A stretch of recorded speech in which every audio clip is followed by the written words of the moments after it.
In a world where barriers seemed insurmountable. We'll leave it on bench. Oh, good day, family. Good day and gratitude. I've been thinking about it all day, y'all. Guess what I found?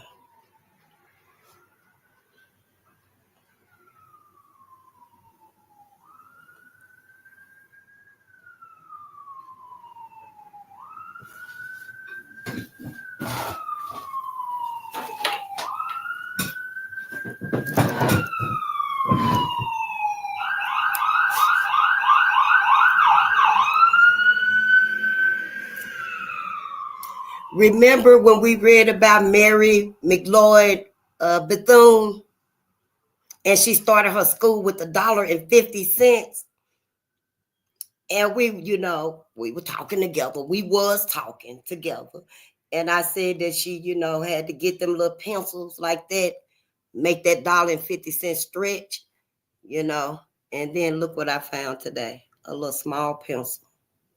Yeah, that's what I thought about when I seen it. That's why I kept it. I'm gonna put it on the altar, I suppose, probably. But good day and gratitude, family. Confirmation is everywhere. Confirmation is everywhere. And guess what? Our sisters are so brave, y'all. Our sisters are so brave. They saying no. They know. White America done let us down for the last time. Don't be coming to get us. Talking about we finna go fight this. We going to march here. We got an event coming up. Our sister saying, don't call us no more. Black America done had it. I don't know if they reading what we reading, but it's awakening going on. It's awakening going on everywhere. Not just here, not just me. It's been happening. It's been happening. It's just time now. And I know all y'all, I don't even want to get into it, but I can feel the fear. I can feel it coming. I already know what it's going to be like. And I just want to, let everybody know, go on and do you, be you. Because it wasn't but one Harriet Tubman. One but one Harriet. Sure wasn't. Now you might can hope, one of the others come through. And, and get you. Maybe Robert Purvis will swing through and help you out. He did get 649 slaves to the Underground Railroad. So, that's just... No, Robert Purvis did 9,000, didn't he? He the one got 9,000 slaves to the Underground Railroad. Because remember, his father was the master and his mama was the slave.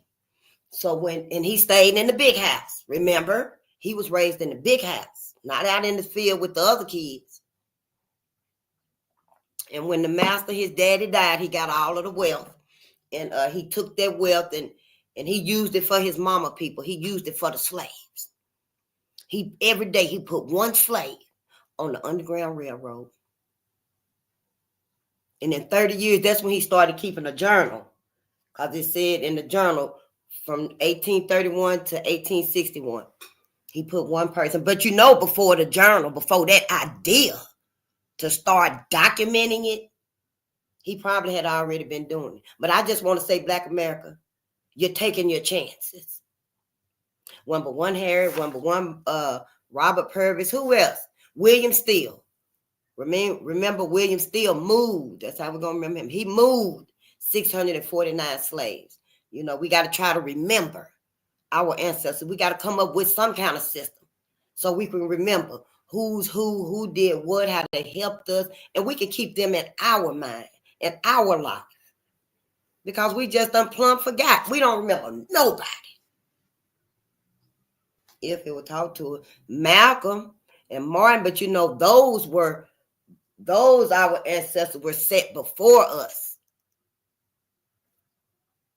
But the ones that we don't know about, we should, Black America. But I just want us to watch this video right here. I just want to play this video because I'm not lying on nobody. Nope. Oh. On January 18th in Nashville, DC, Let me New rewind it York. 'cause I want you to hear. I'm sorry. We're a little more than a month away from our Women's March on January 18th in Nashville, DC, New York. I'm sorry. The 92% will not be in attendance. Please check with that other because we ain't going nowhere. Sure, Wayne. The 92% got appointments that day. I'm actually getting my hair done. So who? When I'm gonna be reading. Nope. Get somebody else to do it. Booked and busy, child. Got a manicure and pedicure booked. I got take a nap. Right. I got some play a word search. I don't even know why this is breaking news because we told y'all on November 7th at 12 a.m. that our doing was done. Thank you. Went from pay it attention to pay it no mind. See? I'm thinking some of y'all are slow. I guess y'all didn't get the memo from November 5th. Well, actually the 6th. Well, let me reiterate. We will not be marching. Nope, not now. Not for the next 4 years. Hey fam, Gracie here once again. Welcome back to the channel. I am hoping that from wherever you, my lovelies, are watching this from, you're doing all right, and God has protected you and preserved you very well. And to you that continuously keep supporting me on here, keep loving on me in the comment section, encouraging me to keep doing what I am doing. Those of you that go out of your way and super thank me with those, tokens. Oh my God, those of you that are choosing to join my membership program and support me exclusively. Oh my God. Thank you so very, very much. Thank you so much to all of you. I do appreciate you guys. We do have. And that's our sister. Those are our sisters. We thinking alike. We done. We are done. Yeah, trying to conquer white America. And as far as I done already said it, hey, find yourself on the other side if you want to. Yep, sure wills, honey. I ain't even gonna tell you what I found today, what else I found today. But see, the ancestors is letting us know all we gotta do is pay attention. Mary McLeod Bethune started her own school with $1.50. Yeah, and I was just, saying that, yeah, she went and got some little bitty pieces of paper. She used that $1.50. She went and worked, cleaned houses, washed clothes, got a few little books and stuff for that $1.50. It went a long way for her first few students. And I said, yeah, she probably had them little bitty pencils like the library have. But library got them little short pencils. Look what I found. The ancestors is telling us to listen, wake up. These people right here. We can't put our mercy, our benefit of the doubt. We're going to give it to the very ones. Yeah, that's all right, because we already know why we're here. It just really, that reverse psychology, everybody got motherfucking, what is the word, y'all? Drapetomania. We're going to look it up again. But good day and gratitude. This is Face the Nation. I'm on Bolden Unchained again. And we're here to assist Black America and Black media with the uncovering and the condemning of the many events, the agendas, projects, operations, the sabotages, y'all, the studies. There's so many studies. The bills, codes. What was the new one we learned about today? It was a new segment. It was a new segment on us. Anyway, the acts, the compromises, it's so many against Black America. We don't even know. We can't even begin to imagine what our ancestors were talking about. And they put it as simple as they could. They even got it in cartoon now.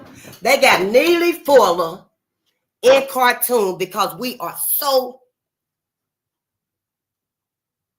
we can't even critically think. Our masses cannot critically think. Our critical thinkers done put what's happened to us. Because Neely Fuller said white supremacy and racism, it covers every aspect of our life. And we know it do. We know it do. We just don't want to admit it. We shook up Because we got to admit it. We got to face it. We ain't ready for that. But hell, when we going to get ready? Shit, they got robots coming now. How long are we going to wait? And for who? Because I done told you who coming back. If anybody come back, it's going to be the ancestors. It's going to be these people right here. These people. The ones that's here now, you better be talking to them. But the ones that's coming back, yeah. And they ain't going to have time for Black America's foolishness. Wondering what's going on? What's going on? We're in another awakening. We are in a second awakening, Black America. You know, I know we got in it deep. We put our all into integrating with white America. We did. And that don't mean we ain't got to never see them again. Hell, we on the same planet. Y'all act like shit. Oh Lord, we gonna die if white America ain't in our life. We the parents of all people. Why we acting like we can't live without white America? I know we're afraid. I know about the fear because we know how white America get down. We know how white America get down on our asses. So don't even play and be lying. When the asses raise up again, when they rise up or whatever the hell you want to call it, when they show themselves, what is Black America gonna do? Oh man, I thought we were homies. Sister, what you gonna do? What our sisters gonna do? All them babies, that big ass house. Oh, Black America. Y'all, I'm telling you this right now. You better meet us halfway. Because ain't nobody coming back to get y'all asses. They done told us. They done showed us. Hell, they done showed everybody else how to do it. How to treat us like we just nothing. When we know, we can feel it inside of us. We can feel the power inside of us. But honey, we go through some shit to keep our power down. Yeah, we go through some shit to keep the peace with white America. Now everybody here, everybody really hate us. We don't know what the hell going on. All we know is, hey, we cool with everybody. But everybody ain't cool with us. Sure ain't. Y'all better hope these folks don't turn on Black America for whatever reason. Because it seems to be that way to me.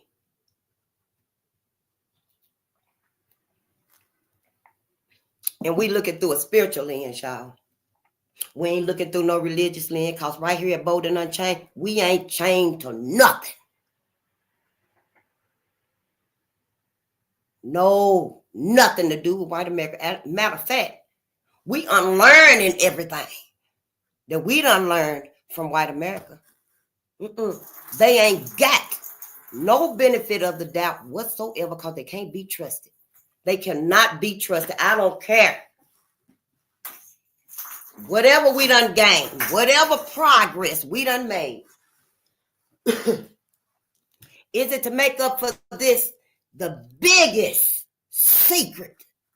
This right here is the root of our self-hate. This is why we hate ourselves. But this was after slavery. This was after slavery. That other book was Racial Violence in Kentucky, 1865 to 1940. Soon as we stepped off the plantation.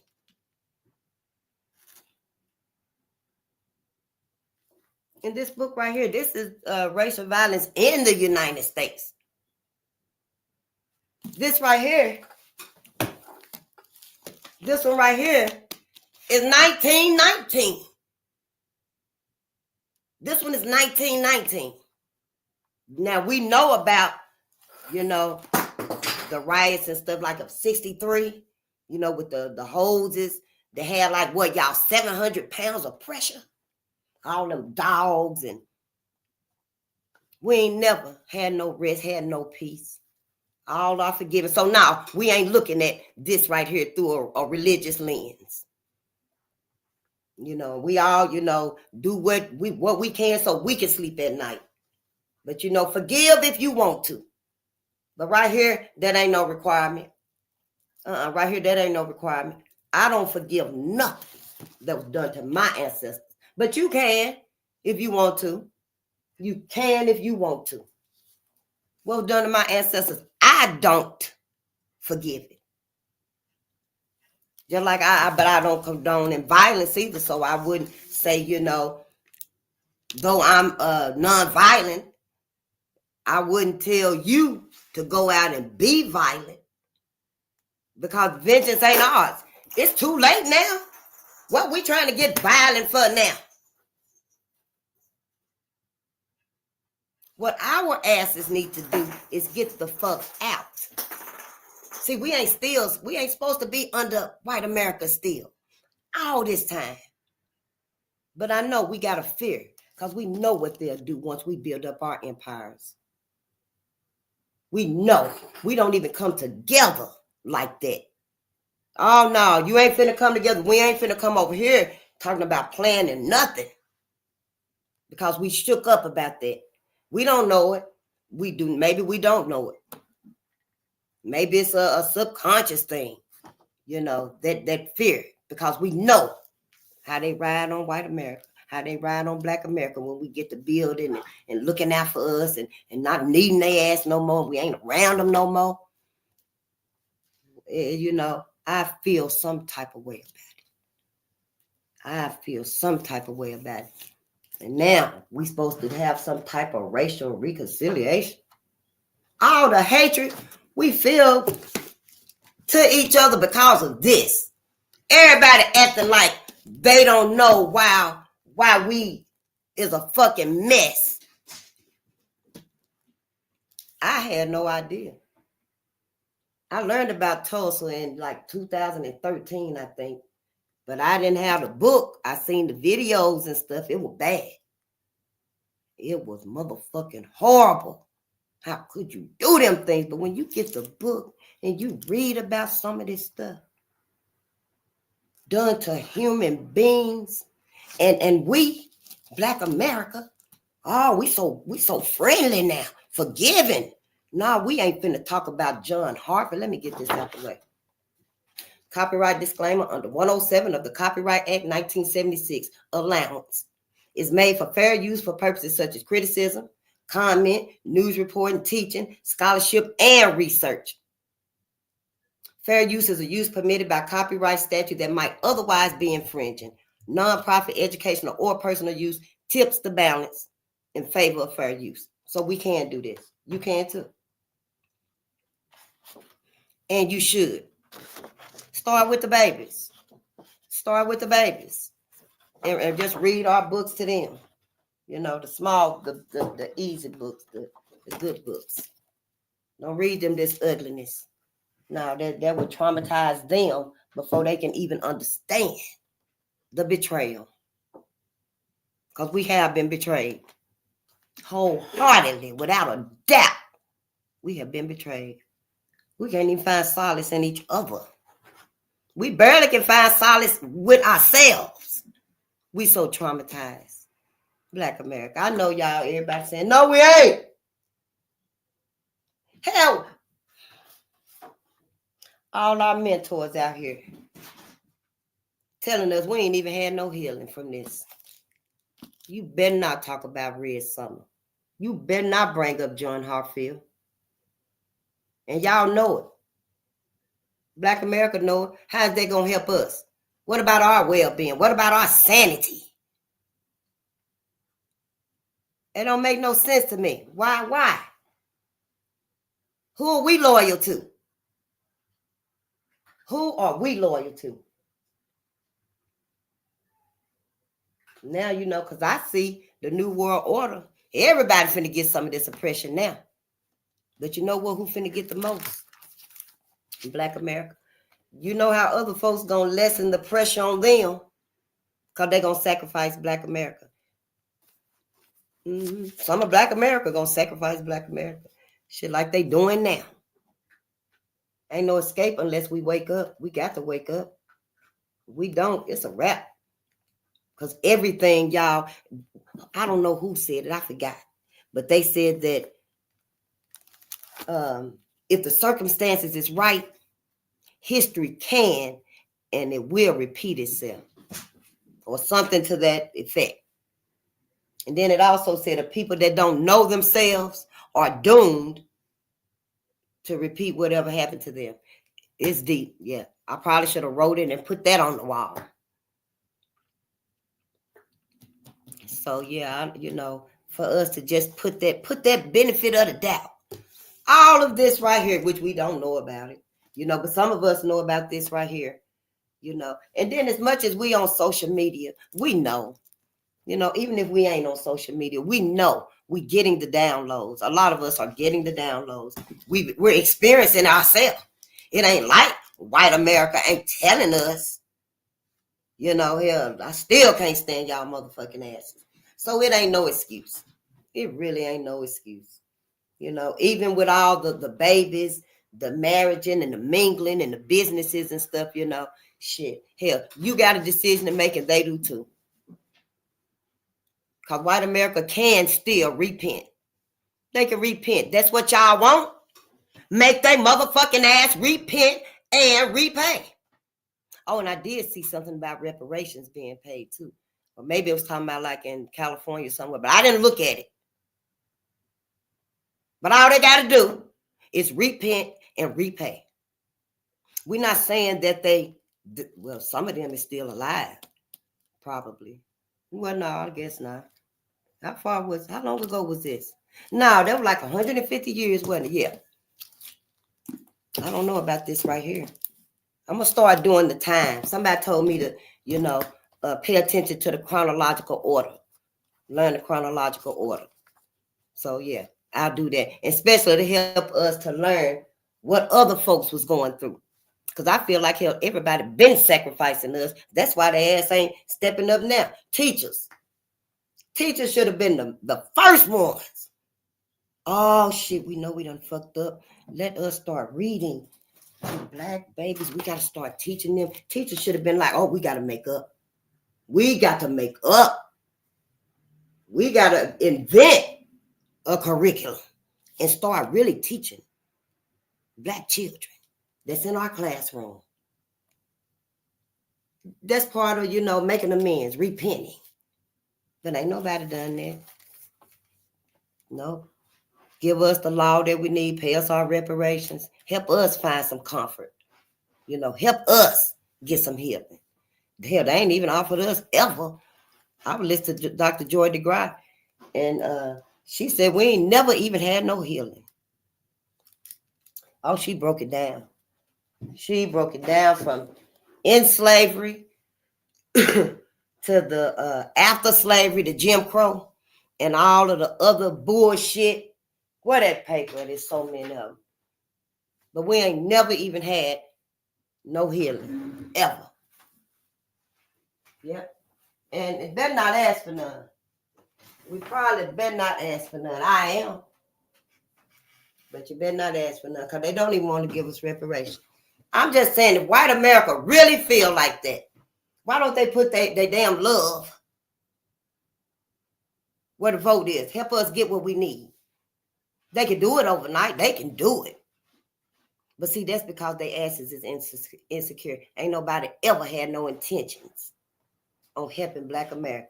That's why that video, I showed you that video, we saying, fuck it, fuck it. March by your damn self. Because we ain't marching no more. No, we ain't coming out no more. For what? What have we got except for just marching in a circle?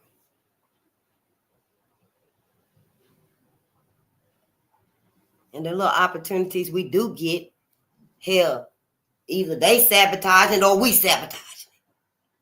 Some of us, I don't want no check. I don't think we ought to get reparations. I'd seen the video, Dr. Umar Johnson said we wasn't ready for reparations. Well, you hold it until we is ready. Y'all get it and dispense it or however you gonna do it. Because those of us that's got, addictions and weaknesses, and temptations and stuff. And you can see that. Hold it for them. Use it to get them the help they need. Instead of saying, oh, no, we don't, y'all don't need reparations. You ain't going to do nothing but go out and buy cars and stuff. Other excuses. And I love my brother. But I don't agree with that right there. And everybody ain't going to agree with me, and you ain't got to. Because I'm on their side.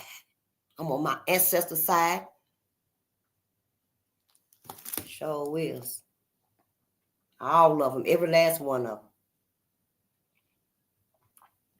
Every last one of them. Not just the ones we know about. All the ancestors in these books right here, y'all. Look how thick that book is. And we want to put our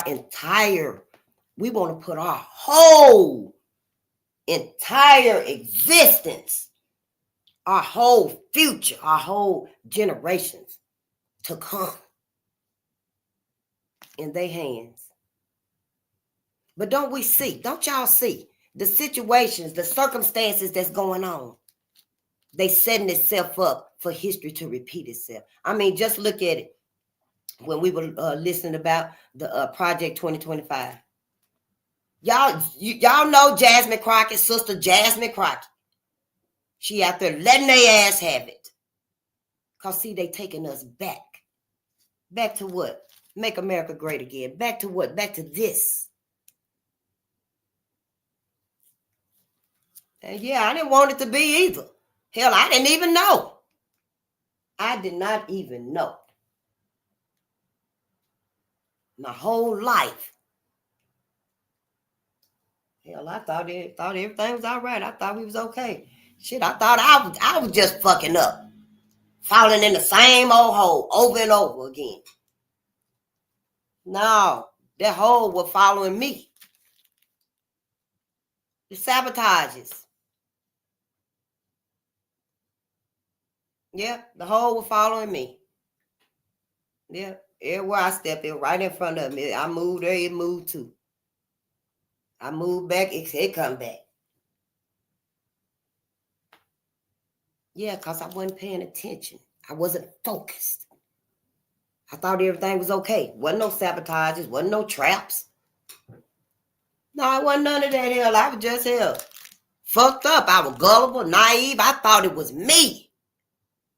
But see, once we lose focus, I already know what it was. Now, once I lost that book, that Roots book, when I was a little girl, I was already reading shit this thick. But I lost my way. Once we lose them, once we lose the vision, because, you know, Roots was about them coming over here. It was very horrific, too. But it keeps our focus on us. That's what it does. And when we lose that focus, we looking at everything. Oh, honey, we like a damn bird or a cat. Which one be moving real fast, looking at shit? Looking at everything but us. And that's what's happening to us. I know how hard it is. I sure do. It's kind of like, you know, you don't know what to do. But this is what it means when it says, you know, you got to stand for what you believe in. Maybe I used the wrong one. But, you know, you want to die for what you believe in instead of fall for nothing. One of them, you know what I'm trying to say. Black America, this is it. Shit, you a man just like their ass is a man now.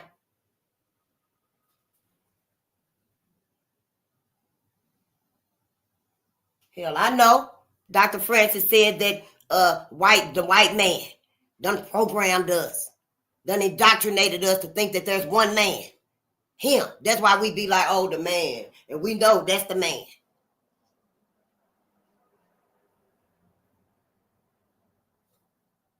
It's a mind thing. We got to break that mindset. For us, we do. It don't matter. Everybody else can keep his mindset. We so hard on ourselves, y'all. We so hard on ourselves out here. It's like we trying to do to us what they did to us. But honey, we can never be savages like this. We can never get this book. You read it to your circle and your friends. Because, honey, our billions of people, our millions of people, how many of us is 45 million? I don't know. But we need to know what happened to us if we want to heal our people. Healing our people that's the priority. Even more than the reparations. We need healing. We don't need their motherfucking money. Hell, they ass is the one owe the debt. They the one don't want to pay it. Then so be it. Don't ask us for no mercy. But for us, we need to be looking for our healing before we pass on from this planet here. Before we ascend. We need to be healing our people. That's why we're here. I think that we come to earth anyway to heal our people and to have black babies. Yes, I do. I sure do. Why not? Ain't that what they said at first? Keep theyself pure. Only white with white. You better not sleep with a white woman, even if she said you could. They the one said it. They the one started. But it makes sense. It makes sense now. Shit, like we got time to hold our hands and sugarcoat it for them and sugarcoat it for us and say it quietly. Say it politically correct, face. How the hell can you go through this politically correct? If that ain't motherfucking fear, I don't know what is. Hell, call it something else. What? Gullible? Naive? Oh, docile. Black men are docile. What's another word? Stoic. Reading this. Even today. Just for the simple fact that you didn't even know. Ought to have some type of emotional, feeling. It can't be like we just read. Damn, I don't even have nothing that's just, you could just read just to be reading it. But this is not like we just reading a newspaper about the weather. This right here, family, is our whole existence on this planet. Either we learn what we need to learn or we're going to keep repeating it.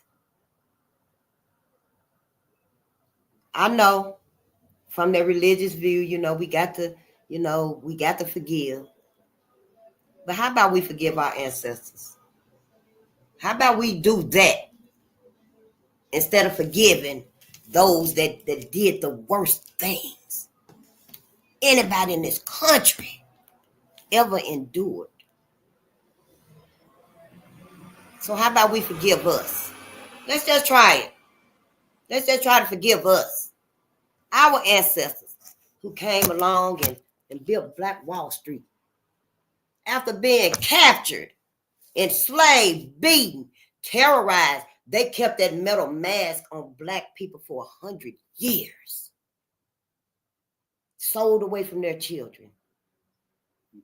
Abused, raped, skinned alive.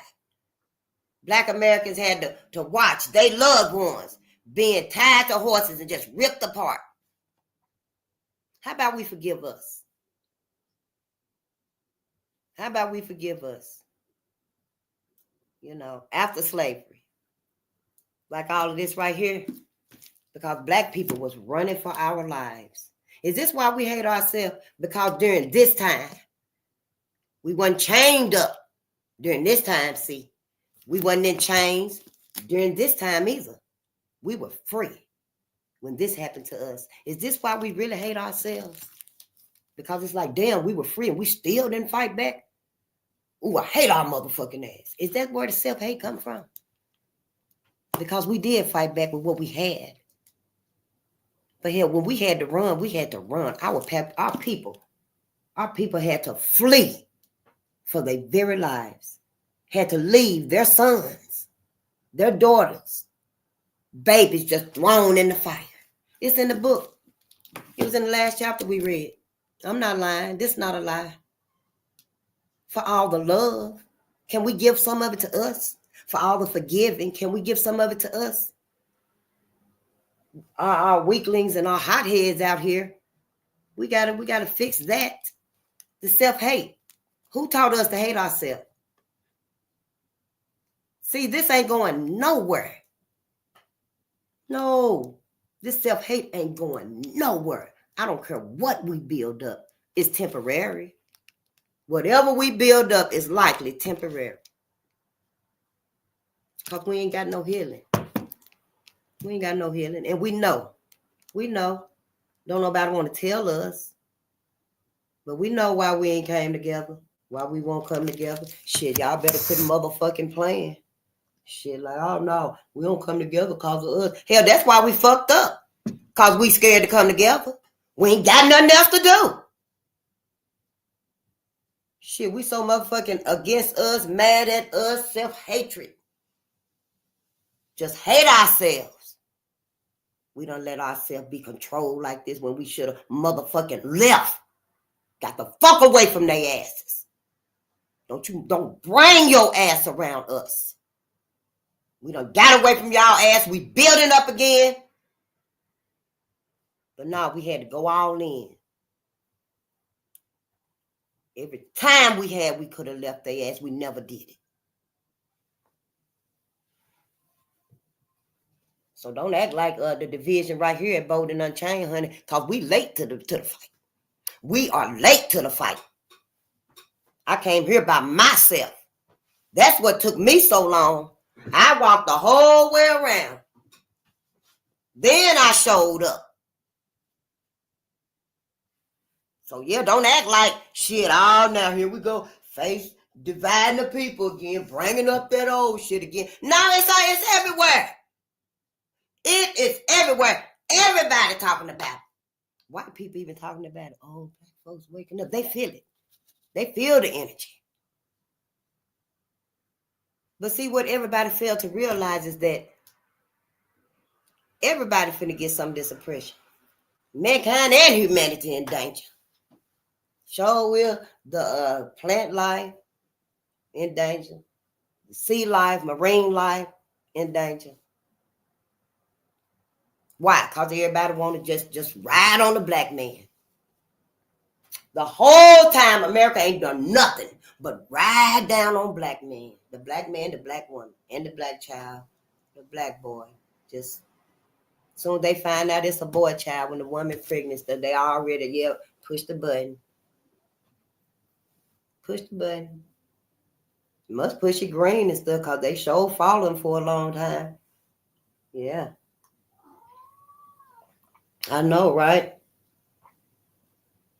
Black America, we gotta wake up. I don't know how long we got. Hell, I'm the one late to the fight. Shit, where are we right about now? Because it looked to me like, hell, we on the cusp.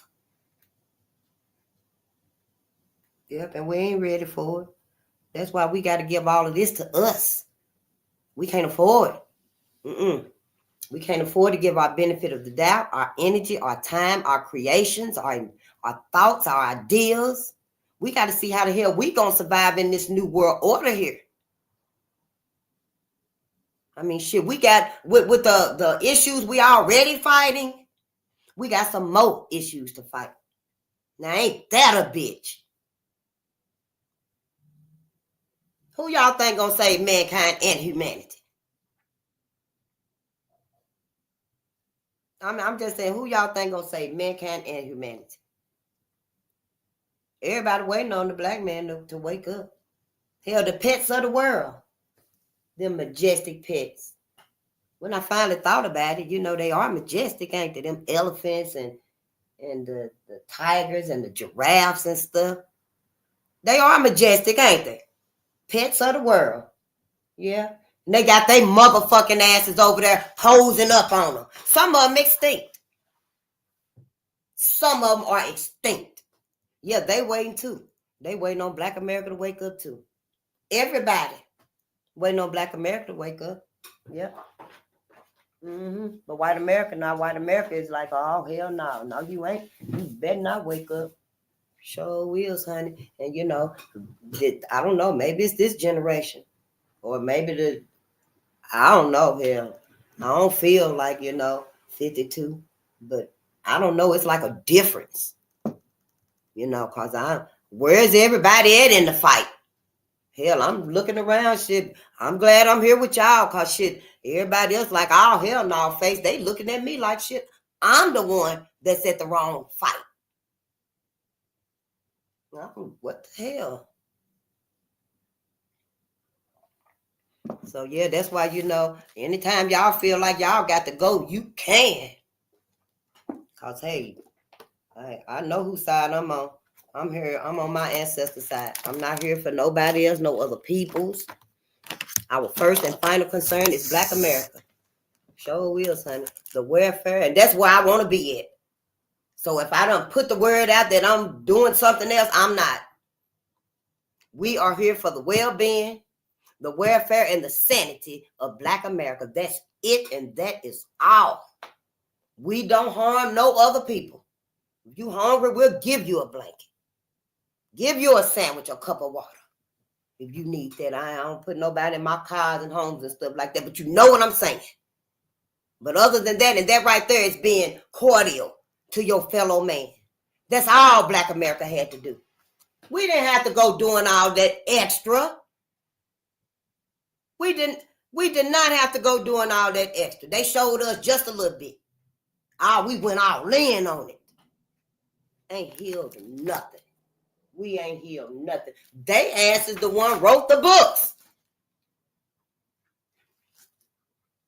We're going to look this man's name up. Grimshaw. Alan D. Grimshaw, I believe. They asked, there you go, right there. They asked the one wrote the book. A whole lot of them. He might have some color in him. I don't know. It looked like it's black and white. I'm just saying. Ain't nothing wrong with what we're doing here. We need to know these things. We need to know our history. We need to know our history. Ain't nobody telling these folks to not know their history. Dr. Joy said, hell, every few years they come out with a new movie.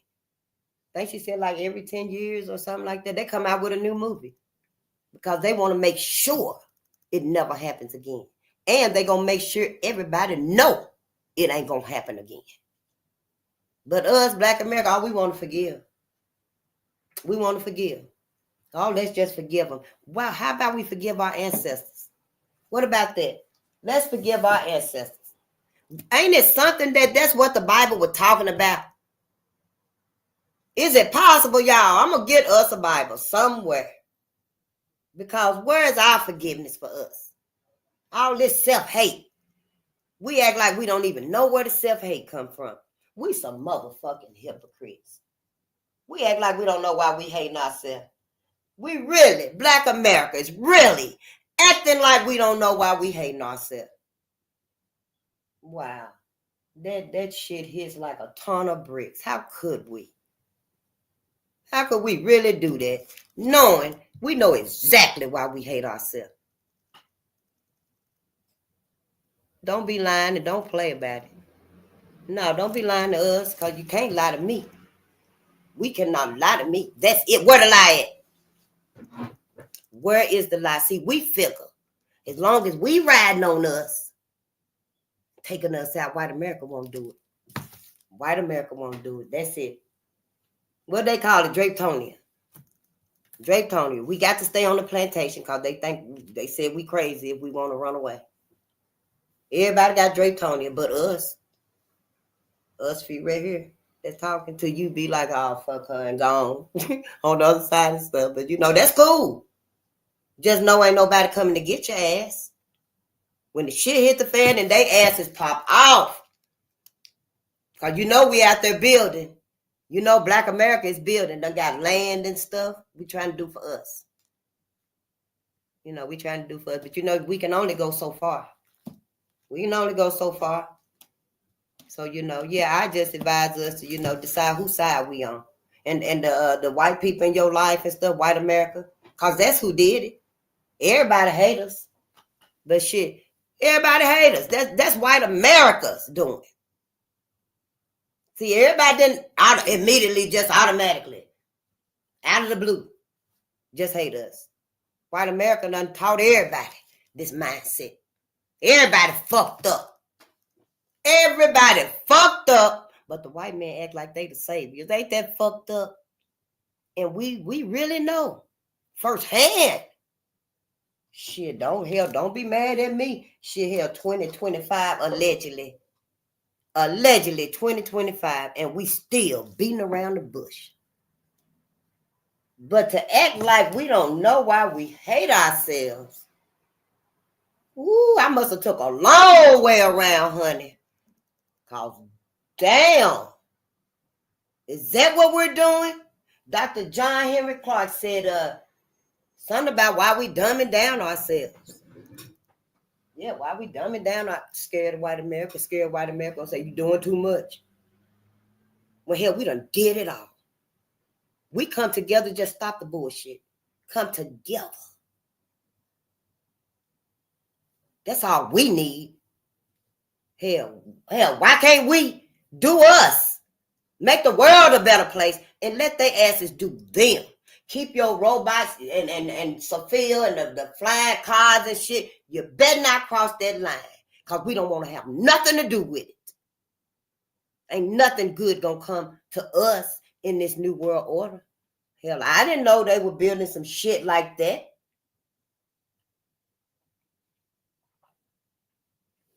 All I knew about was the old issues. And hell, I was pissed off about that. Still am. But for us to sit here and act like we don't know why. Could it be? Could it possibly be? We just want to see us stand up for us.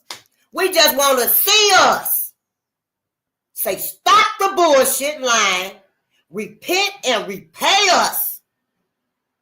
Is that what it is? We could turn this whole thing around overnight, y'all. We could start loving on each other. I don't know what it's going to take for our weaklings and the hotheads out there. I don't know. We got to talk. We need healing. I don't know. Hell, I just made it here. Hell, I wasn't even supposed to be here by myself. But see, we so fucked up. We can't talk about it. We can't think about it. We can't find solutions to it and stuff. No, don't nobody face. I don't want to look at that all day. I don't want to talk about that all day. What else is worthy of our time? Tell me. What else is worthy of our time? I've been distracted by a whole lot of shit. And that's what it was. Bullshit. I just want to know for Black America today, are we doing this on purpose? Because we know to show our greatness, to show our magnificence, how exceptional we are. We scared to show it because of what white America gonna say after all the shit they done did to us.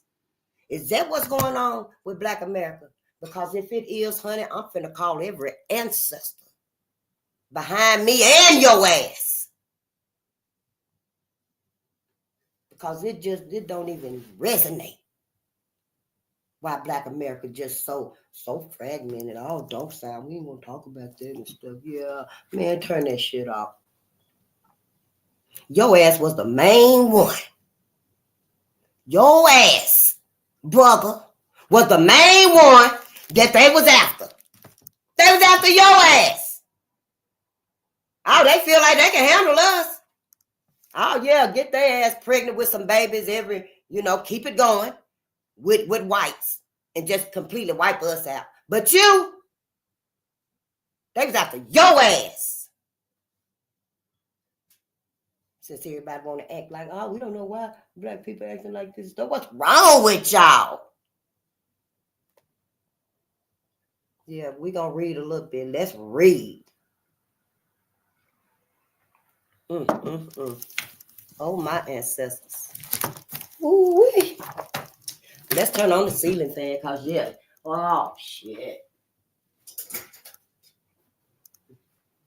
Yeah, they want to sit there and just insult our intelligence.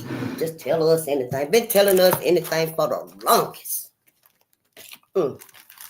We scared to even use common sense. We scared to even use common sense. But we don't know why. We don't know why. It can be everything. It can be whatever you want it to be. The reason. But it can't be this. Oh, no, face, that ain't it.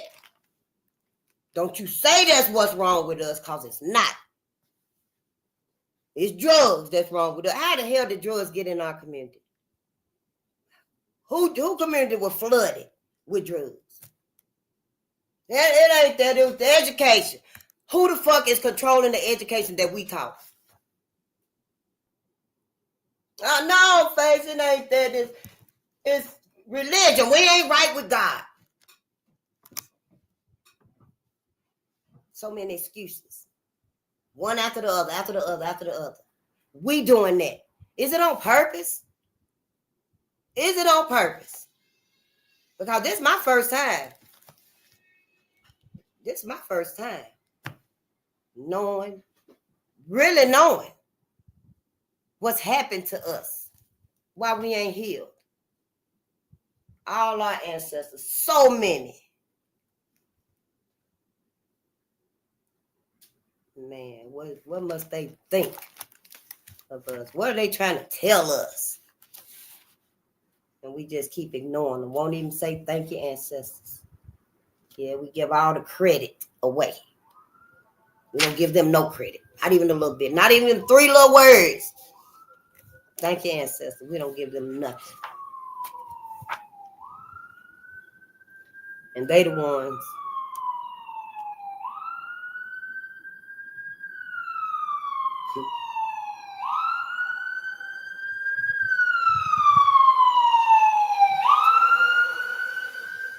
Our ancestors are the ones that saved us from going through this right here, you know. They're saviors. I know you got Jesus Christ as your savior. Keep him. I hope he black. But they your saviors too. Black America. Our ancestors are our saviors too. Literally. Physically. You know, I mean physically. They really, physically, I mean it. With every 11 letters in the word. How many letters in PHYSICALLY? 10. With every 10 letters in the word, I mean it. Yeah, literally. Yep. They literally saved us. Physically saved us. If it wasn't for them, we would still be in chains. And it wasn't even this horrific when we were in chains. I mean, can you imagine being stripped and whipped and the skin oozing down your back and stuff, and they couldn't even wipe it away? Well, first of all, the white man, you know, left him hanging up there, left the black man hanging up there, and wouldn't let the slaves go touch him or nothing. Leave him alone. But we're going to get your ass too. So black people, you know, they just stayed away and stuff, you know. But when the masters left, they would go take him a little water and stuff. But when they got him back in the slave quarters, they couldn't move them pieces of meat. Shit, you know, them whips literally cut through our ancestors' back. I mean, it literally cut through it like you cutting a piece of meat to put the spices off in it. That's what them whips did to them. Imagine 30 lashes for reading. Just horrific things. But honey, after slavery, to literally take a whole man, a black man, tie him to the back of your truck and drag him 6 miles through the whole town. A black man, you. Now, I ain't saying that, you know, black women didn't get it because black women were lynched too, honey. We got a whole list over here. It's a little journal somewhere with black women lynched too. But the black man, your ass ought to be one that never Let your guard down. Sure shouldn't. Your motherfucking ass. You the one want to act like, oh, everything all right. We're going to be cool. What's up, Dap?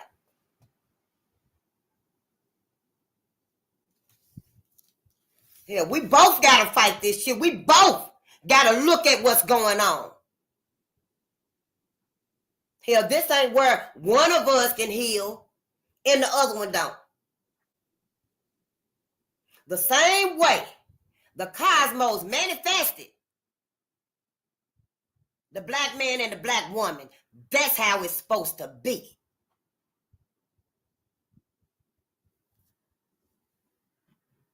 Yeah, love who you love. But hell, you better know who you loving. You better know who you loving. I know, stop all that shit. You see, he get worked up too because it's true. We ain't trying to knock shit over and stuff. And if I can sit down and stuff, you can too.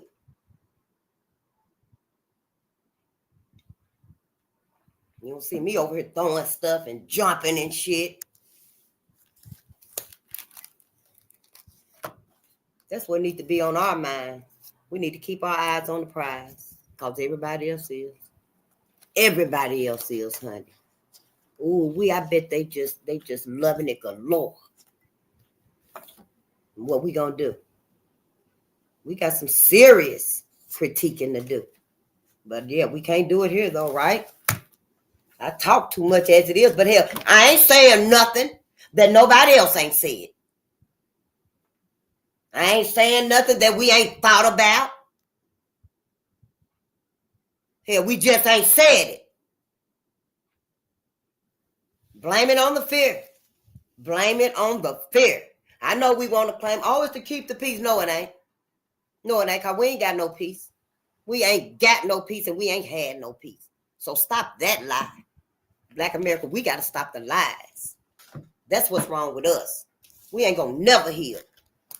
Hell, and the robots ain't going to give a damn anyway, hell. Shit, sure ain't. Them robots is kind of going to be like when our ancestors had that metal mask on, y'all, them masks. It was a little round, like a dog muzzle. But some of them was so damn big, it covered the whole face. And they had spikes in them. Some of them had spikes in them. So if they young, it was sticker. Yep, that's the kind of shit they did, to our ancestors. That's why there ain't no trees out here. Because we can't run. Where we going to go? There ain't no trees out here, honey. You finna be tracked by robotic dogs with cameras. Drones, they already out here and stuff. When everything flip and cue in and they put that special code in, and I don't know, it might be mailing it. Maybe, yeah, some keyword. And all of the machines gonna focus to Black America. Yeah, this ain't no game. This ain't no game, honey. I don't know how advanced the them little games you play and stuff done got. But yeah, that's gonna be our reality. And we need to try to figure out how we gonna survive it. Because at this point, there is no possible way. Yeah, no possible way. Not unhealed, we can't. No, we're gonna be at the mercy of everybody. Are we gonna be at the mercy of everybody? What is this time? No, that's probably kind of far reaching. I don't know, but it's the black woman that's married to these white men and stuff. Is her ass trying to be the missus? Something going on. I don't know. We're gonna have to think. We got to just think, read, think. It don't even matter how it sounds. We got to start thinking and critiquing. Because they setting themselves up to be with them. I see history repeating itself. Because we ain't paying attention. We're not trying to prevent it. And to get our numbers down low enough, we can be taken again. History does repeat itself. We just never knew. Yep, everybody done steered us here. Everybody. Ain't nobody ever just been sincere. Say, you know what, y'all need to, y'all need to be able to have some peace of mind, black people. Our leader, well, whoever it is and stuff, one of the segments of peoples could have been say, you know what, our people, our leader decided that, y'all need some peace of mind. And we on y'all side,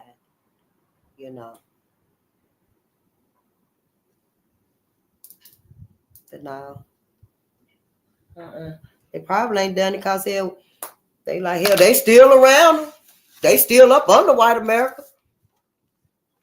Because by then we too traumatized to leave. After all that bullshit. Everything they done did. But hell, all we got to do is fucking fight back. Shit, we the one done let ourselves become weakened. And timid. Oh, so friendly now. Like the mercy is going to be there. Like white America gonna have mercy on them. Oh man, we went to school together. We been buddies. We been brothers, man, since we was in high school. And them white men's gonna be like, man, fuck that shit here. We was on a mission. Shit. We in this motherfucker make white America great again. Man, what the fuck was y'all thinking about, nigga? It ain't far reaching. It ain't far reaching at all. If your ass be looking at black media. Now, if your ass ain't looking at nothing about black people, you don't know a damn thing what's going on. Just go on and tell it. You just now catching up. But hell, at least you out here catching. Because we can't be left behind. We cannot be left behind. Because where I'm sitting at and stuff, it ain't no fancy degrees.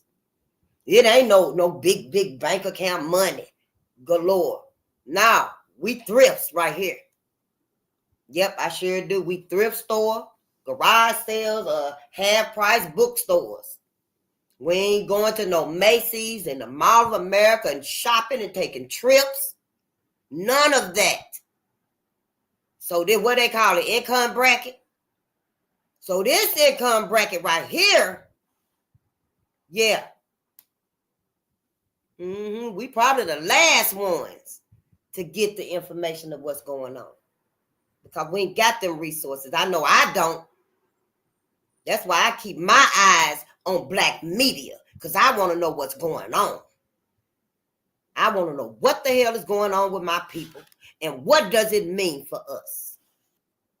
Hell, anybody can get right. Shit, go marry you somebody else.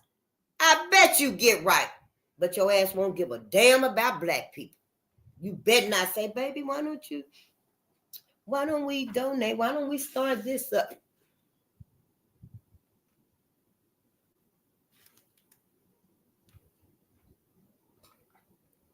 And those that probably do, it's some ties to it.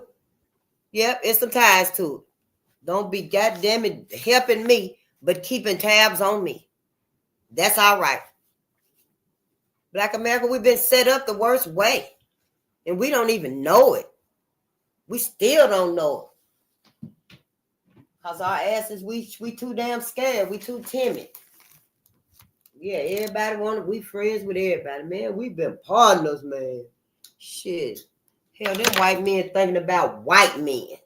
Make America great again. That's what's on their mind. Shit, y'all know what it's like here to run game, right?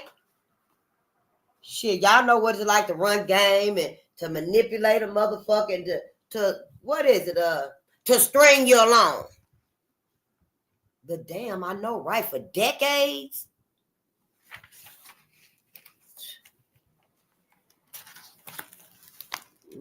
Well, let's read. Where did we stop at? Oh, we were going to start with the Negro in Chicago. A study of race relations and a race riot. Which we know now, the race riots were really massacres. Them were no race riots. Them was not race riots. Black folk was not the aggressor. Black folks was the victim until they started fighting back. And we reading about when black folks started fighting back. Yep, we reading about it now. It's some of them. We read about some stories where Black America was fighting back. But, you know, at that point, you know, hey, it's time to fight back. Yep. I remember at one point, I think it was in the other book, it was talking about in Kentucky. And what did they call the white man? They asses the ones started drive-bys. Yes. The white man started drive-by. I think they were calling them trigger cars. Where they would ride through the Black community shooting. But then, honey, it got to that point where Black men were riding through the white community shooting. And at one point, they each was riding through each other communities. Trigger cars, shooting. Just blindly shooting. Yep. It was in the other book, Racial Violence in Kentucky, 1865 to 1940. Mm-hmm. Then hell, our asses got traumatized, and hell, we stopped riding through their communities and started riding through our own communities. They were riding through our communities, and we was too. Because we refused to listen, to pay attention to us, to look at us, to forgive us. How long we gonna be hurt like this because we don't want to forgive us? I wonder. I just wonder. I was finna say, I ought to bury that in somebody's backyard and tell somebody, hey, go dig that out of the backyard when that baby get, 15 or something. And see. Just see, where is Black America at? How they finally started standing up for themselves. Because we don't stand up for ourselves, life itself just gonna fuck up. I'm gonna say this right here and then I'm gonna read. Because as long as white America been trying to exterminate Black America, if it had to happen, the whole sun was gonna blow up. The whole sun gonna blow up. If they lessen our numbers to a certain threshold, the whole sun might blow up. Because the sun got to get rid of that energy. And we receives the energy. We receive the energy from the sun. So if the sun can't give us its energy, it's going to have to go back to the sun. And the whole sun going to blow up. White folks better stop playing. The cosmos up there, it's divine. See this whole illusion they done created? Yeah. They better quit playing. For real. Yeah. And yeah, it just came to me. It is what it is, Somebody better tell them. But they already know, I guess. It's wow. That's how much power you got, Black America. That's how much power you got. Mm-hmm. I don't know if the cosmos manifested the Black man and the Black woman at the same time. But I know they manifested the Black woman. Because the Black woman gives birth. And at one time, I did read that the Black woman didn't need the man to give birth. But I kind of believe that, it manifested them both at the same time. It's possible. Yeah. I forgot what they called it when they had babies. Kind of like that fish. They can, have babies without sperm and stuff. But that's a whole nother life and stuff. But that's the power you got, Black America. Just know. It's all about you, Black America. It ain't about nobody else and nothing else. It's about that Eve gene, the mitochondrial DNA. Everybody want to be Black. And even if they do pull off the superficial Blackness, the cosmos going to know. The cosmos is going to know because we are the masterpiece of the cosmos. It's like a fingerprint. The cosmos going to know that white folks done dyed they self Black, however they doing it. Done nappied up their hair. They can dance like us, cook like us, imitate us really good. But see, you can't imitate the original. The cosmos gonna know. Mother Earth is gonna know. Take off your shoes. Let them do away with us and take off their shoes. The whole earth soon swallow all their asses up. Yeah, see, we that powerful. We got to wake up. We got to wake up. It's very crucial now. More than ever. Sure will. So let's read. The Negro in Chicago, a study of race relations and a race riot. Background. In July 1919, with this right here, just a little background. In July 1919, what we was reading, what are they finna mention from 1919? Let's read. In July 1919, a race riot involving whites and Negroes occurred in Chicago.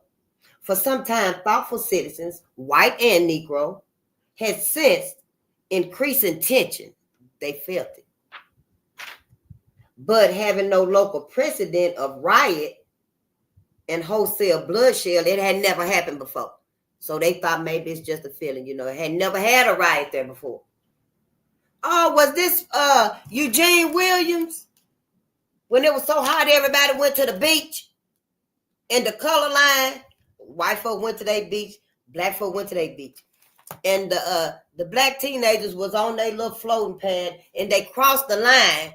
And white folks started throwing rocks and boulders and logs and stuff and hit him in the head, and he drowned. Let's read. For some time, thoughtful citizens, white and Negro, had sensed increasing tension, but having no local precedent of riot and wholesale bloodshed, had neither prepared themselves for it nor taken steps to prevent it. The collecting of arms by members of both races was known to the authorities, and it was evident that this was in preparation for aggression as well as for self-defense. Now, who you think was the aggressor and who you think was defending themselves? Several minor clashes preceded the riot. On July the 3rd, 1917, a white saloon keeper who, according to the coroner's physician, died of a heart trouble and was incorrectly reported in the press to have been killed by a Negro. The press did that shit on purpose. It said it in the books. The press, white media, was the motherfuckers. Extra. White woman assaulted, white woman raped, killed by Negro. Lynching in 5 days. And in 5 days' time, everybody was en route to the lynching. 5,000, 10,000, 15,000, 50,000. I think one of them had 100,000 white folks come to the lynching. White media. They always been doing that shit to us. And y'all ass want to just listen to them. Don't want to hear nothing from black media. We don't want to listen to that shit. That's conspiracy theory. That ain't us. That don't mean nothing to us. Better wake your asses up. Wake your ass up. That evening, a party of young white men riding in an automobile fired upon a group of Negroes at 53rd and Federal Streets. Now there's something else. In July and August of the same year, recruits from the Great Lakes Naval Training Station clashed frequently with Negroes, each side accusing the other of being the aggressor. I wonder if the Chicago riot, was that another riot in Chicago? See, the chronological order. Yep, sister was right. The chronological order. Gangs of white toughs. See, that's what they call whites that, you know, in the mob, that, I mean, in the Klan and stuff, you know, they were hotheads and ready to just beat a nigga to death. Beat a black man with a brick in Chicago, the riot. Chicago riot, beat that black man with a brick. Just beating him with the brick. And once it started hurting his hand, they just started throwing bricks. Just throwing bricks at the black man. He laying there hurting and bleeding and just busting his head open and stuff. And the bricks actually piled up around him a little bit, probably. As evil as they asses was.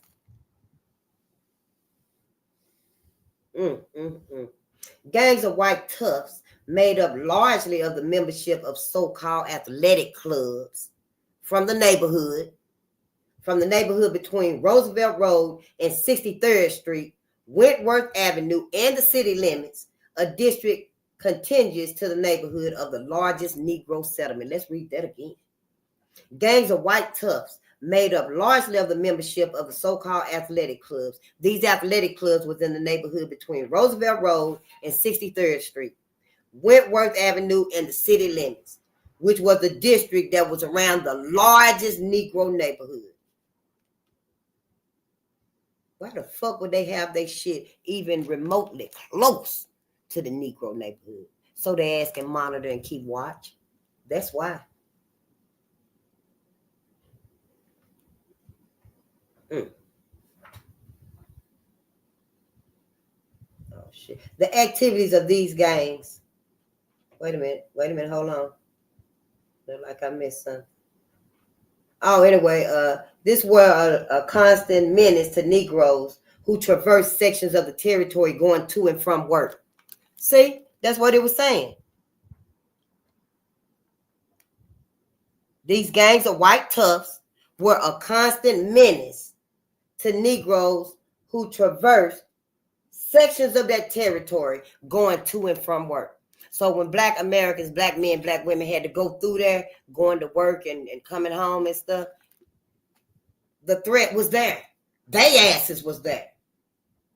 The activities of these gangs and athletic clubs became bolder in the spring of 1919. Oh, they got bold, honey. They was just feeling themselves, wasn't it? It's time for an uprising. Time for some bloodshed again. They're doing too much. What is it? Do they say, oh, once they get to that threshold of success, collective success? I'm just saying, what's the sick'em? See, we don't know. We just give them the benefit of the doubt. Just put our faith right in your hands. Like this book opened up. That's how we put our faith in white America. Just like, damn shame. Yep. The activities of these gangs and athletic clubs became bolder in the spring of 1919. And on the night of June the 21st, 5 weeks before the riot, 2 wanton murders of Negroes occurred. Those of Sanford Harris and Joseph Robinson. Harris, returning to his home on Dearborn Street at about 11:30 at night, passed a group of young white men. They threatened him and he ran. He had gone but a short distance when one of the group shot him. He died soon afterward. Policemen who came on the scene made no arrest, even when the assailant was pointed out by a white woman witness of the murder. On the same evening, Robinson, a Negro laborer, 47 years of age, was attacked while returning from work by a gang of white toughs. And he was at 55th Street and Princeton Avenue, apparently without provocation, and stabbed to death. Negroes were greatly incensed over these murders, but their leaders, joined by many friendly whites, tried to allay their fears and counseled patience. After the killing of Harris and Robinson, notices were conspicuously posted on the South Side that an effort would be made to get all the niggers on July the 4th. The notices called for help from sympathizers. Negroes, in return, whispered around the warning to prepare for a riot, and they did prepare. Since the riot in East St. Louis, July the 4th, 1917, there have been others in different parts of the country, which evidenced a widespread lack of restraint in mutual antipathies. Mutual antipathies. I'm trying to see what that word could mean. Antipathies. Like empathy, but it said mutual antipathies. And suggested further resorts to lawlessness. Riots and race clashes occurred in Chester, Pennsylvania, Longview, Texas, Coatesville, Pennsylvania, Washington, D.C., and Norfolk, Virginia, before the Chicago riot. Aside from general lawlessness and disastrous riots that preceded the riot here discussed, there were other factors which may be mentioned briefly here. In Chicago, considerable unrest had been occasioned in industry by increasing competition between the white and Negro laborers following a sudden increase in the Negro population due to the migration of Negroes from the South. This increase developed a housing crisis. The Negroes overran the hitherto, H-I-T-E-R-T-O. The Negroes overran the hitherto recognized area of Negro residence And when they took houses in adjoining neighborhoods, friction ensued. White folks didn't like it. That's what it was. In the 2 years just preceding the riot, 27 Negro dwellings were wrecked by bombs thrown by unidentified persons. White people. White people. Bombs. Literally throwing bombs to just what? Blow someone up? Blow black people up like they blew up that church with the 4 babies in it. They was in the basement. Just come so reckless, so ruthless in Black America.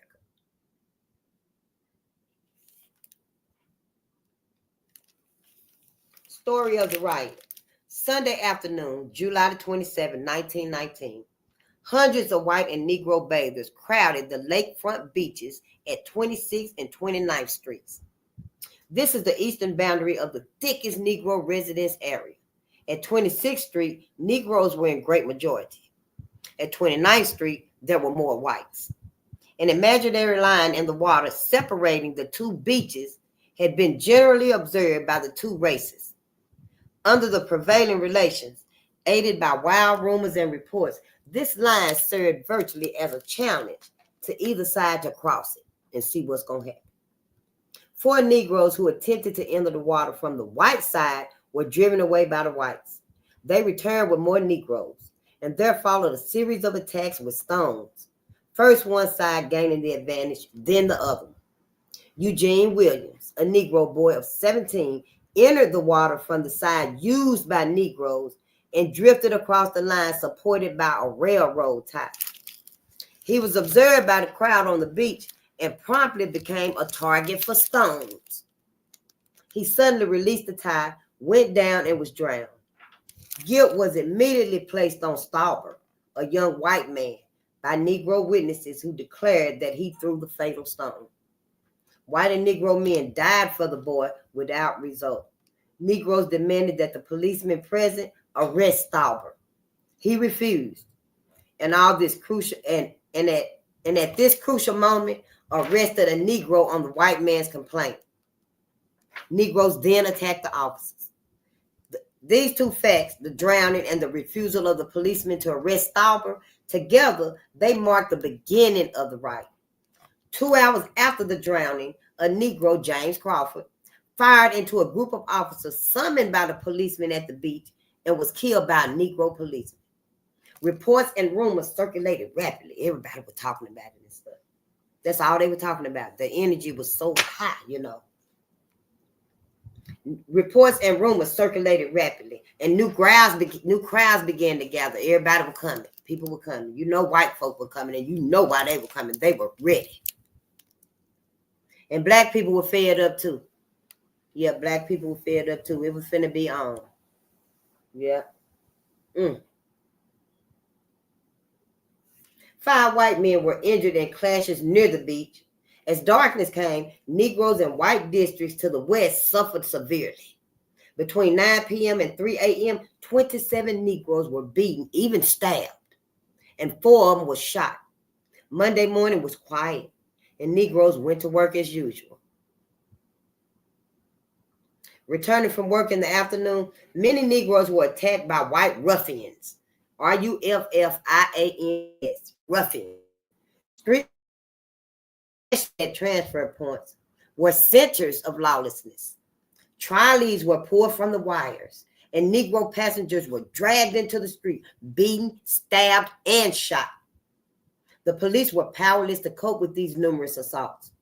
During Monday, 4 Negro men and 1 white assailant were killed, and 30 Negroes were severely beaten in streetcar clashes. 4 white men were killed, 6 stabbed, 5 shot, and 9 severely beaten. It was rumored that the white occupants of the Angelus building, ANGELUS, it was rumored that the white occupants of the Angelus building at 35th Street and Wabash Avenue had shot a Negro. Negroes gathered about the building. The white tenants sought police protection, and 100 policemen, mounted and on foot, responded. In a clash with the mob, the policemen killed 4 Negroes and injured many others. Raids into the Negro residence areas then began. Automobiles sped through the streets, the occupants shooting at random. Negroes retaliated by sniping from ambush.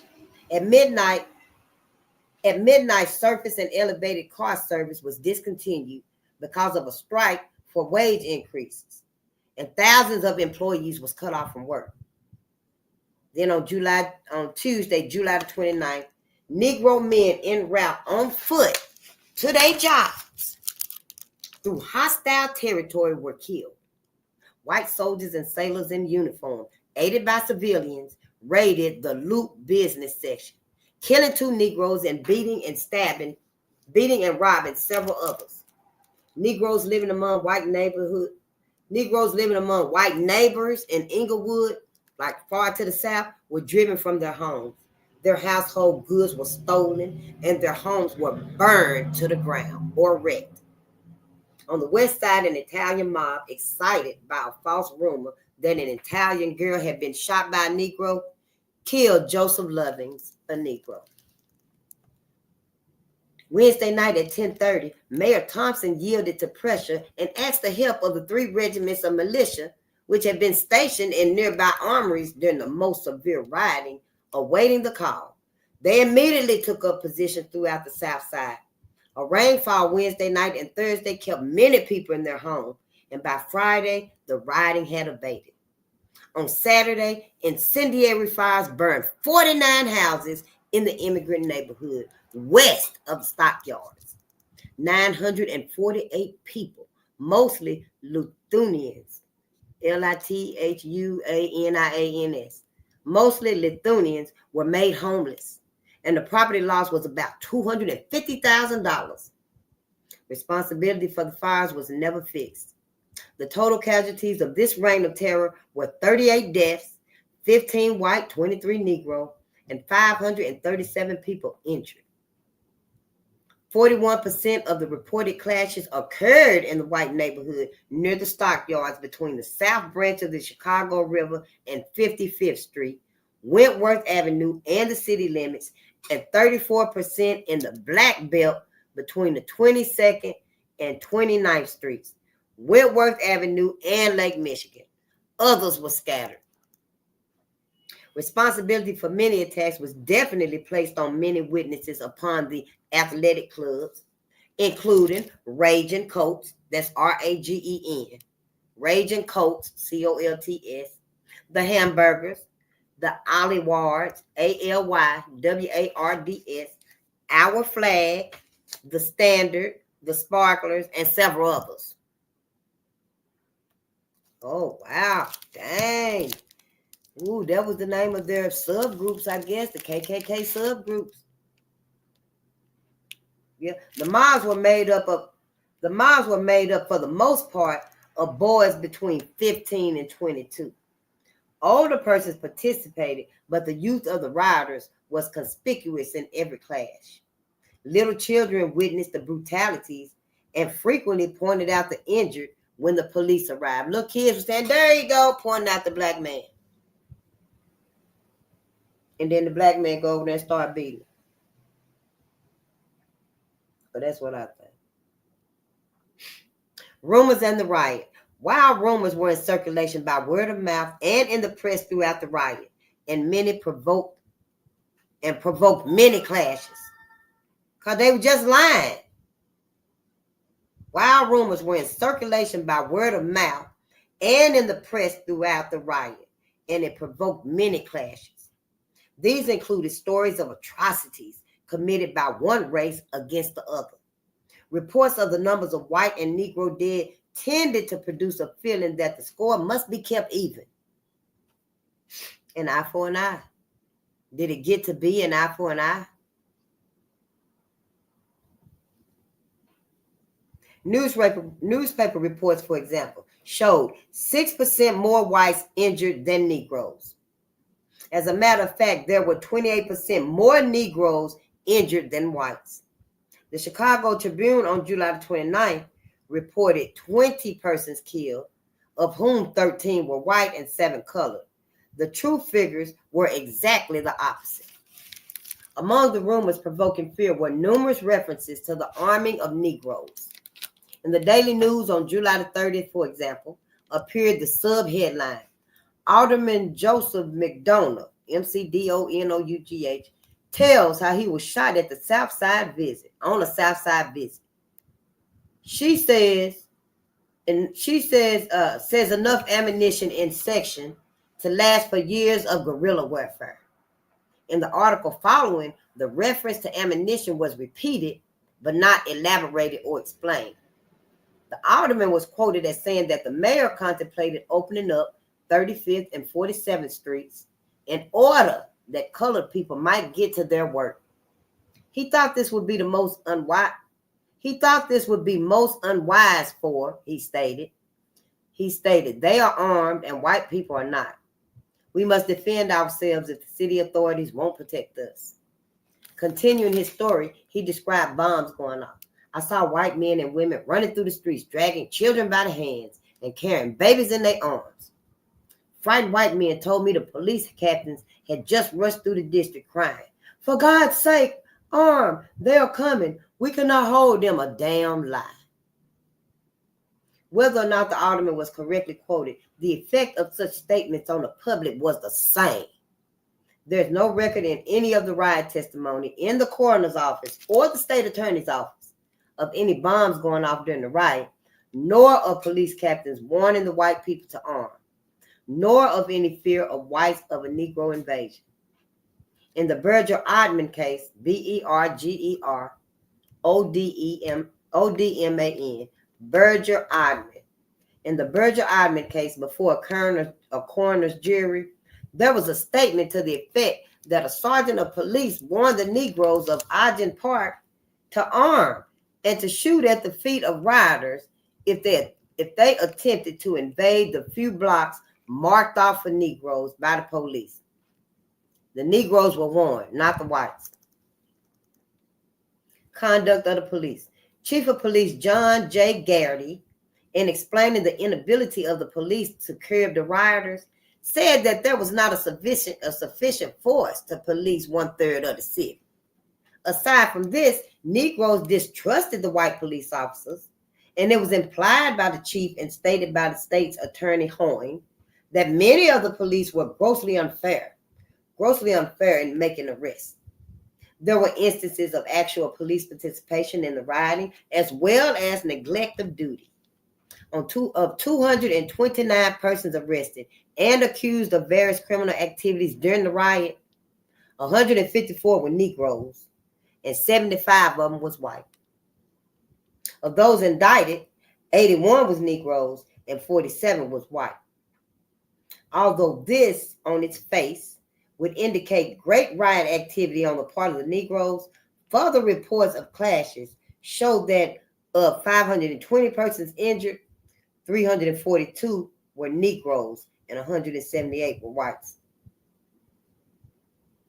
The fact that twice as many Negroes appeared as defendants and twice as many Negroes as whites were injured leads to the conclusion that whites were not apprehended as readily as Negroes. Many of the depredations outside the Black Belt were encouraged by the absence of police. Out of a force of 3,000 police, 2,800 were massed in the Black Belt during the height of the rioting. In the Loop district, where 2 Negroes were killed and several others wounded, there were only 3 policemen and 1 sergeant. The Stark Yards district, where the greatest number of injuries occurred, was also weakly protected. The militia. Although Governor Loudon had ordered the militia into the city promptly, and they were on hand on the second day of the rioting, their services were not requested by the mayor and chief of police until the evening of the 4th day. The reason expressed by the chief for this delay was a belief that inexperienced militiamen would add to the deaths and disorder. But the troops, when called, proved to be clearly of high character, and their discipline was good. Not a case of breach of discipline being reported during their occupation. They were distributed more proportionally throughout all the righteous areas than the police, And although they reported some hostility from members of the athletic clubs, the white folks, the rioters soon ceased. Yeah, white folks were mad. Restoration of order. Throughout the rioting, various social organizations and many citizens were at work trying to hold hostilities in check and trying to restore order. The Chicago Urban League, Wabash Avenue, YMCA, American Red Cross, and various other social organizations, and the churches of the Negro community gave attention to caring for stranded Negroes, advising them of dangers and keeping them off the streets and in such ways as was possible. Cooperating with the police. The packing companies took their pay to Negro employers. The packing companies took their pay to Negro employees, and various banks made loans. Local newspapers in their editorial columns, they insistently condemned the disorder and counseled calmness. Can we all just get along? The aftermath. Of the 38 persons killed in the riot, 15 met death at the hands of the mobs. Coroner's juries recommended that the members of the unknown mobs be apprehended. They were never found. 6 were killed in circumstances fixing no criminal responsibility. 6 were killed in circumstances fixing no criminal responsibility. 3 white men were killed by Negroes in self-defense, and 3 Negroes were shot by policemen in the discharge of their duty. 4 Negroes were killed in the Angelus riot. The coroner made no recommendations, and the cases were not carried further. 4 cases, 2 Negro and 2 white, resulted in recommendations from coroner's juries for further investigation of certain persons. Sufficient evidence was lacking for indictments against them. 9 cases led to indictments. Of this number, 4 cases resulted in convictions. Thus, in only 4 cases of death was criminal responsibility fixed and punishment meted out. Indictments and convictions divided according to the race of the persons criminally involved were as follows. Negro. The indictments, the cases were 6 indictments, 17 persons. For the white, it was 3 cases and 4 persons. As far as convictions, for the Negro, it was 2 cases and 3 persons. And for the white, it was 2 cases and 2 persons. Yeah. Despite the community's failure to deal firmly with those who disturbed its peace and contributed to the reign of lawlessness that shamed Chicago before the world, there is evidence that the riot aroused many citizens of both races to a quickened sense of the suffering and disgrace which had come and might come again to the city. And they developed a determination to prevent a recurrence of so disastrous an outbreak of the race hatred. This was manifest on at least 3 occasions in 1920, when confronted suddenly with events out of which serious riots might easily have grown. People of both races acted with such courage and promptness as to end the trouble early, because they knew what was finna happen. One of these was the murder of 2 innocent white men and the wounding of a Negro policeman by a band of Negro fanatics who styled themselves Absinians. Abysinians. Absinians. Another was the killing of a white man by a Negro whom he had attacked while returning from work. And still another was the righteous attack, the riotous, RIOTOUS. Still another was the riotous attacks of sailors from the Great Lakes Naval Training Station on Negroes in Waukegan, Illinois. Outstanding features of the riot. This study of the facts of the riot of 1919, the events as they happened hour by hour, the neighborhoods involved, the movements of the mob, the part played by rumors, and the handling of the emergency by the various authorities shows certain outstanding features, which may be listed as follows. A, the riot violence was not continuous hour by hour, but it was intermittent. You know, they'll slack off and rest, and then they'll come back out attacking black folks. They'll slack off and rest, go eat, whatever, then they'll come back out and attack Black America. B, the greatest number of injuries occurred in the district west and inclusive of Wentworth Avenue and south of the South Branch of the Chicago River to 55th Street or in the Stockyards District. The next greatest number occurred in the so-called Black Belt, 22nd to 29th Streets, inclusive, and Wentworth Avenue to the lake, exclusive of Wentworth Avenue, 39th to 55th Streets, inclusive, and Clark Street to Michigan Avenue, exclusive of Michigan Avenue. Wow, I know. C, organized raids occurred only after a period of sporadic clashes and spontaneous mob outbreaks. D, main thoroughfares witnessed 76% of the injuries on the south side. The streets which suffered most severely were State, Halstead, 31st, 35th, and 47th. Transfer corners were always centers of disturbances. E, most of these rioting occurred after work hours among idle crowds on the streets.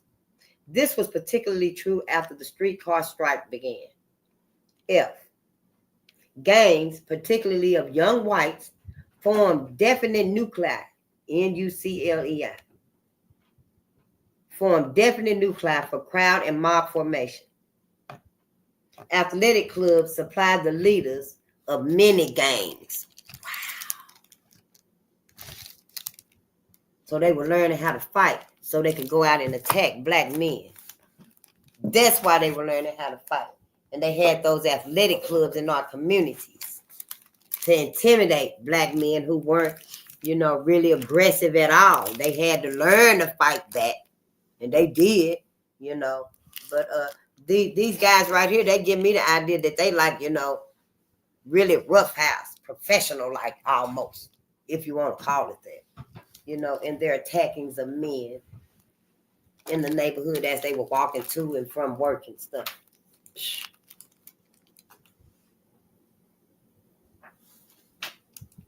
G, crowds and mobs engaged in rioting were generally composed of a small nucleus of leaders and an acquiescing mass of spectators. The leaders were mostly young men, usually between the ages of 16 and 21. Dispersal was most effectively accomplished by sudden, unexpected gunfire. Rumor kept the crowds in an excited potential mob state.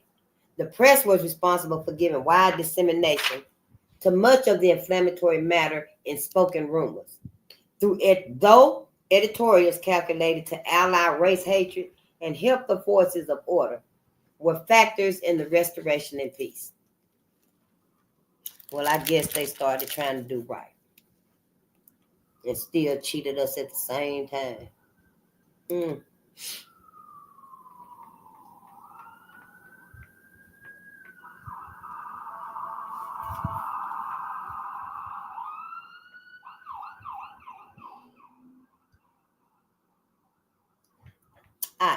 The police lacked sufficient forces for handling the riot. They were hampered by the Negroes' distrust of them. Routing orders and records were not handled with proper care. Certain officers were undoubtedly unsuited to police or riot duty. J, the militiamen employed in this riot were of an unusually high type. This unquestionably accounts for the confidence placed in them by both races. Riot training, definite orders, and good staff work contributed to their efficiency. Okay, there was a lack of energetic cooperation between the police department and the state attorney's office in the discovery and conviction of rioters. The riot was merely a symptom of serious and profound disorders lying beneath the surface of race relations in Chicago.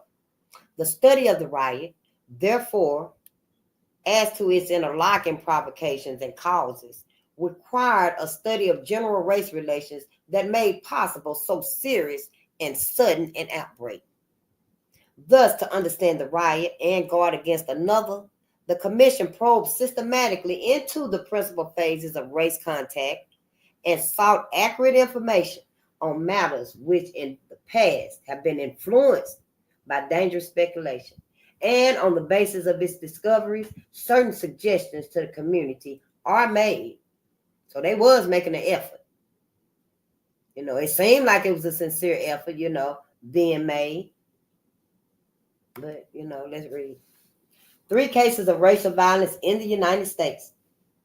Racial violence is a consequence not of conscious policy decisions, but results rather from reactions by the dominant group to real or perceived assaults upon the status quo within a context of variations of attitude and action in agencies of external control. Wow, they feel all of that? Racial violence is a consequence not of conscious policy decisions, but results rather from reactions by the dominant group to real or perceived assaults. Yeah, they ain't even got to be assaulted. Ain't even got to be assaulted. It said right there, real or perceived. Within a context of variations of attitude and action in agencies of external control. The understanding of cases of color violence necessitates a prior understanding of the nature of the accommodative structure and of different kinds of assault upon the structure. Color violence has occurred in every region of the United States and in both rural and urban areas. The purpose of this paper is to distinguish between 2 major types of racial disturbances in the United States: the Southern style race riot and the Northern style race riot, and to attempt to delineate, delineate, and attempt to delineate some of the differences both in these modes of assault on the accommodative structures and in the actual chronologies of these disturbances, and to attempt to delineate some of the differences both in these modes of assaults on the accommodative structures and in the actual chronologies of these disturbances. Discussion of the Tulsa, Oklahoma riot of 1921, essentially a Southern style race riot, the Chicago, Illinois riot of 1919, and almost ideal typical Northern style riot. In the East St. Louis, Illinois riot of 1917, a riot which in background and in actual pattern of violence could be classified as a mixed type riot, would be followed by an attempt to sort out some of these differences, just riding on our ass any kind of way, just beating the hell out of us, north, south, side, in, out, just whooping our asses, riding, running all over our asses. Well, it just said it right there, Southern style riot, Northern style riot, mixed style riot.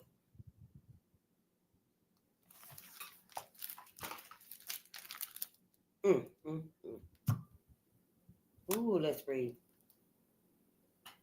Tulsa. In 1920, Tulsa had a total population of 72,075 people. Tulsa! We built that up. In 1920, Tulsa had a population of 72,075, including 8,878 Negroes. Although the Tulsa population was concentrated in one segregated area, Tulsa was in other respects a southern city insofar as race relations was concerned. While a few Negroes identified as lackeys of the white community had achieved a certain amount of economic security, the majority of Negroes in the labor force was engaged in menial occupation. They didn't have money and stuff. They were like living day to day. But some of them were well off. Quite a bit of them was well off. For some months prior to the outbreak of large-scale color violence in Tulsa, that city, along with the entire state, had been experiencing a steady deterioration in patterns of race relations that were breaking down. Yeah. White Oklahomans, along with those elsewhere in the South, and for that matter, throughout the United States, had observed with dismay the new attitudes brought back by Negro veterans of the First World War.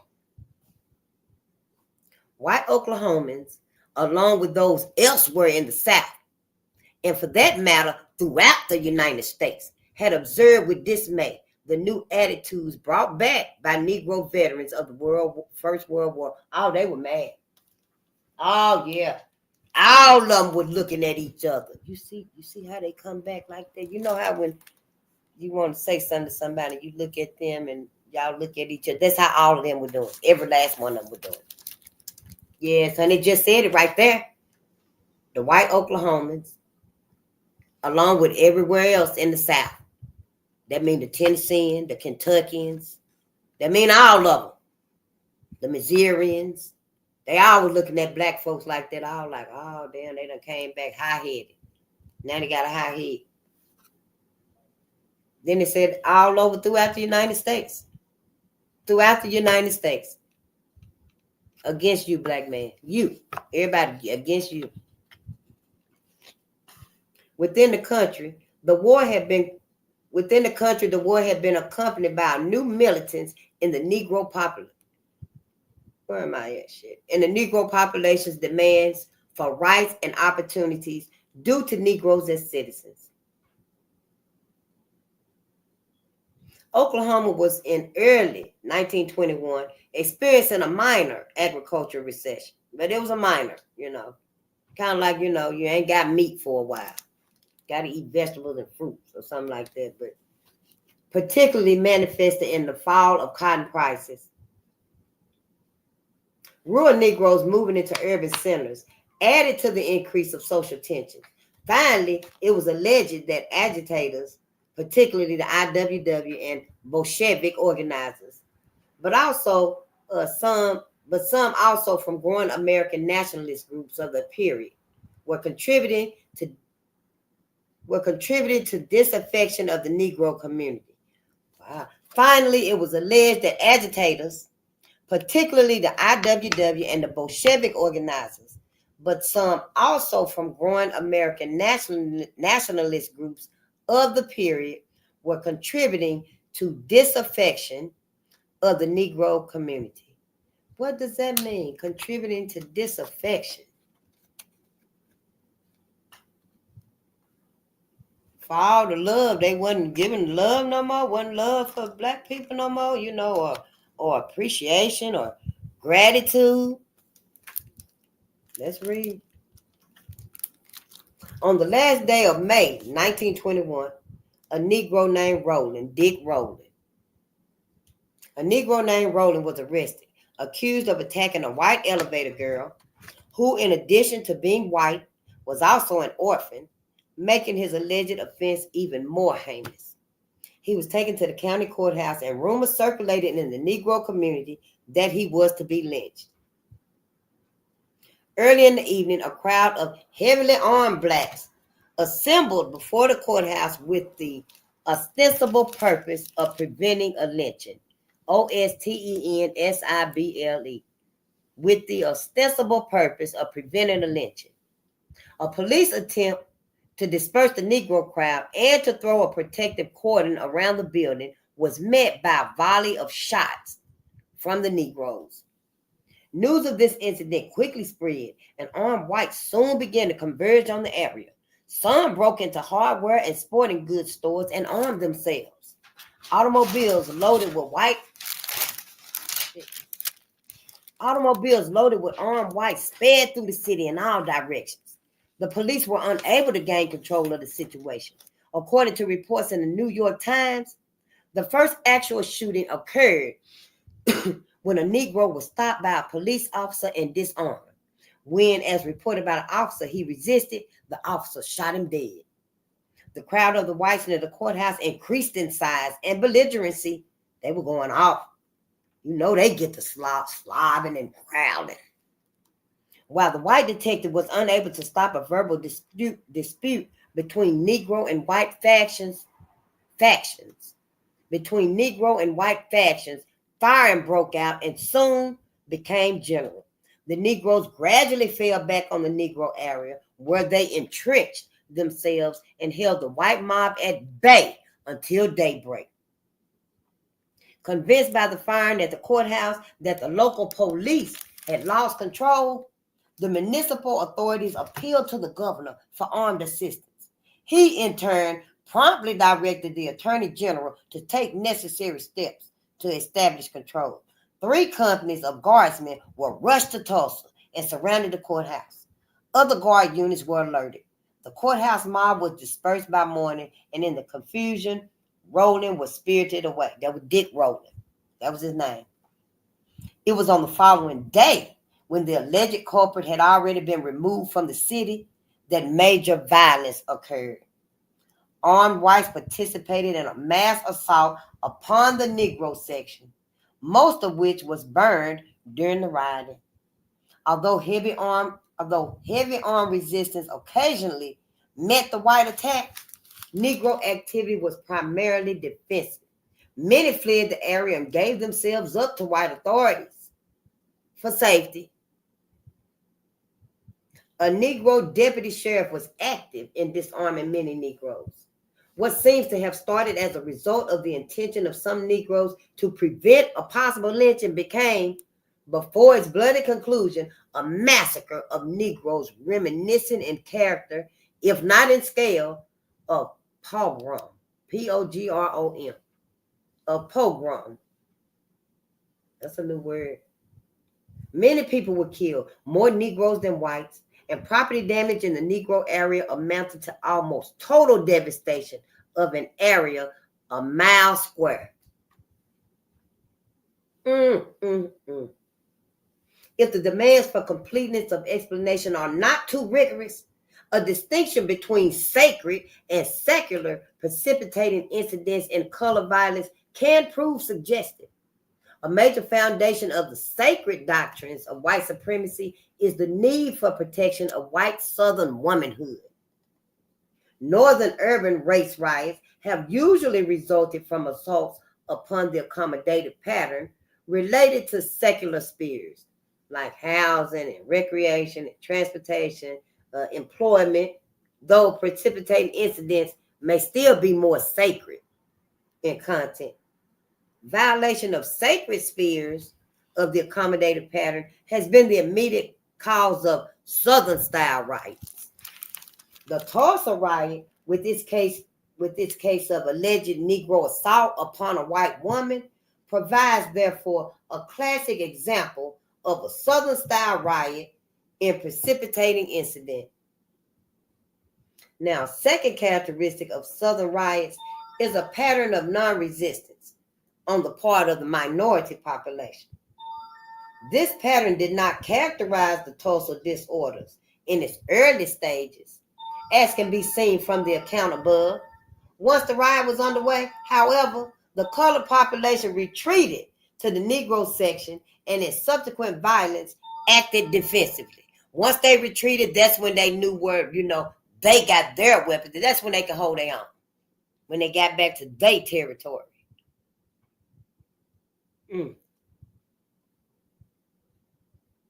Most Negroes did not resist, but fled to the protection of whites.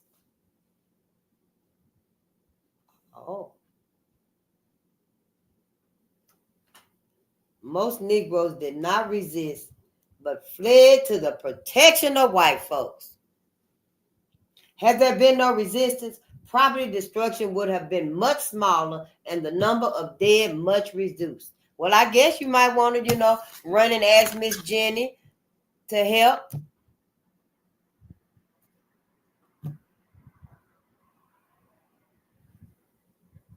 The Tulsa riots served to reestablish patterns of race relations in their traditional form. That's what it was. The Tulsa riot served to reestablish patterns of race relations in their traditional form, how it used to be. Negroes fled the city, and some of them fled the state. For at least a time, the colored population became cowed and submissive, like we is now. Like we is now. It said it right there. For at least a time, the colored population became cowed, COWED, and submissive, SUBMISSIVE, scared. White business leaders prepared in the post-riot period to rebuild the Negro community, though there's no evidence that this paternalistic project was ever carried through. They the ones that did it. It was their sons, their fathers, their brothers. When was the time to go out and damn it, manhandle they asses the way they manhandle black men?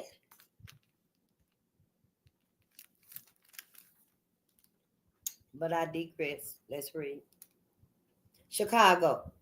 The Negro population of Chicago in 1920 was a little over 109,000, slightly less than 5% of a total population of over 2 million. And that was Duncan and Duncan in 1957. It's probably the best study available of the growth and changes in a Negro population of any major American city, a big city. Like Chicago. Chicago, a real big city. So I guess they figured we can use them numbers, them statistics. While white Chicagoans shared the generalized discomfort of the white reaction to Negro gangs during the war period, while white Chicagoans shared the generalized discomfort of the white reaction to Negro gangs during the war period and to new Negro arrogance, there were in Chicago additional conflicts between whites and Negroes in a large number of secular areas. So even though white men were just jealous as fuck, we gonna say it's about the housing and the work, and other stuff, other shit. Instead of just saying, yeah, we're jealous of black men. Everything about them. Everything about them. We're jealous of them. All these lies. The summer of 1919 found Chicagoans, like other Americans, trying to forget the war, to relax, and to return to normalcy. The Chicago of 1919, however, was a city vastly different, not only from the windy city of 1900, but even from the Chicago of immediately pre-war years.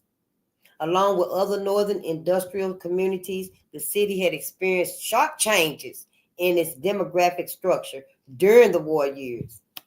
Not only had growth created great pressures on facilities, but it had also been accompanied by noticeable changes in population composition. Large numbers of migrant Negroes, largely from the rural South, had been drawn to the city by the attraction of high wages and war production. Remember, we read about it. They were sending folks down there and stuff. Come on up north, we'll pay you good. You get good work hours, and you'll have steady work. You can make a better life. But they weren't telling black folks that white folks was there and were gonna kick their ass when they came there and took them jobs and stuff. That was like the straw that broke the camel's back.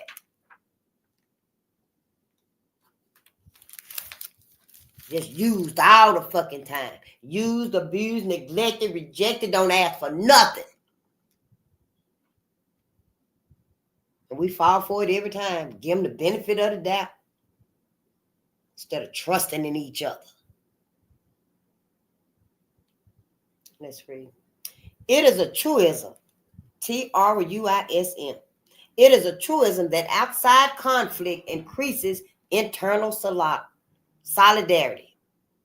It is a truism that outside conflict increases internal solidarity. It is equally true that when outside struggle terminates, suppressed internal friction reemerge, perhaps when an increment built up through the period of temporary truce. That means when shit calmed down and stuff, when something happened, it just exploded.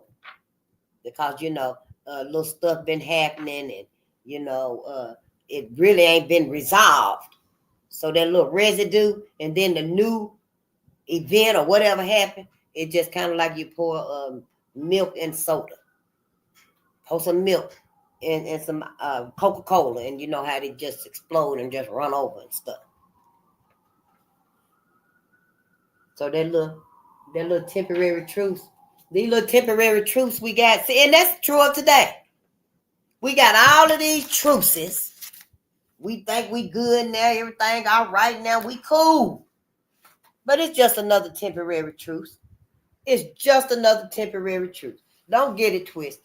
Soon as Black America build more than them tiny homes, you already know.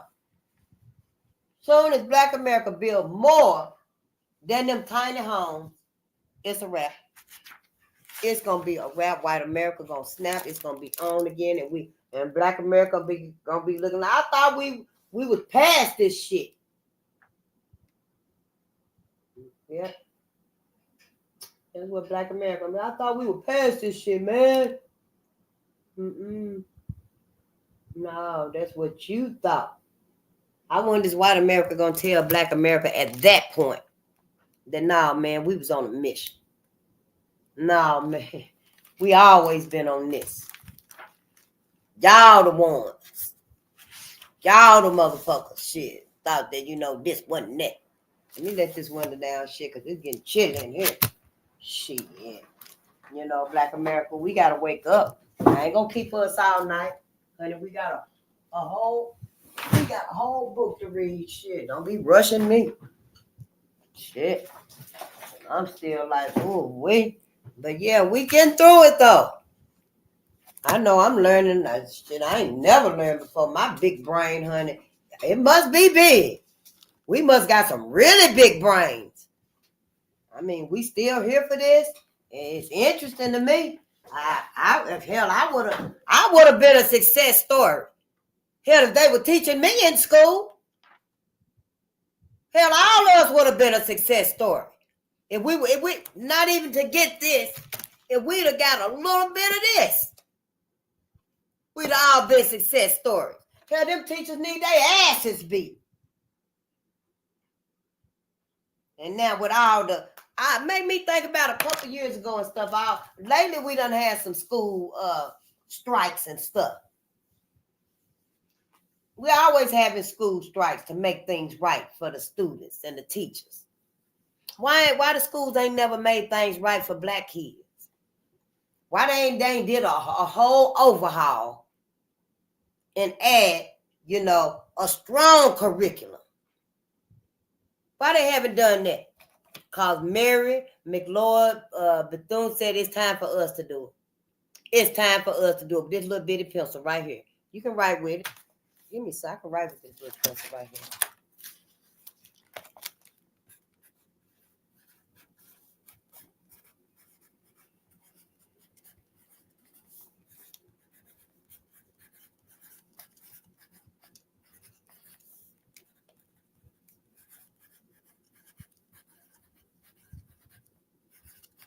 See, look at that. You can write with that little pencil right there and you can read it. Keep your eyes on the prize. Everybody else is. Yep, we can do this. We doing it. Why not? I'm just saying. Dang. Let's read. Let's back up a little bit here. It is a truism that outside conflict increases internal solidarity.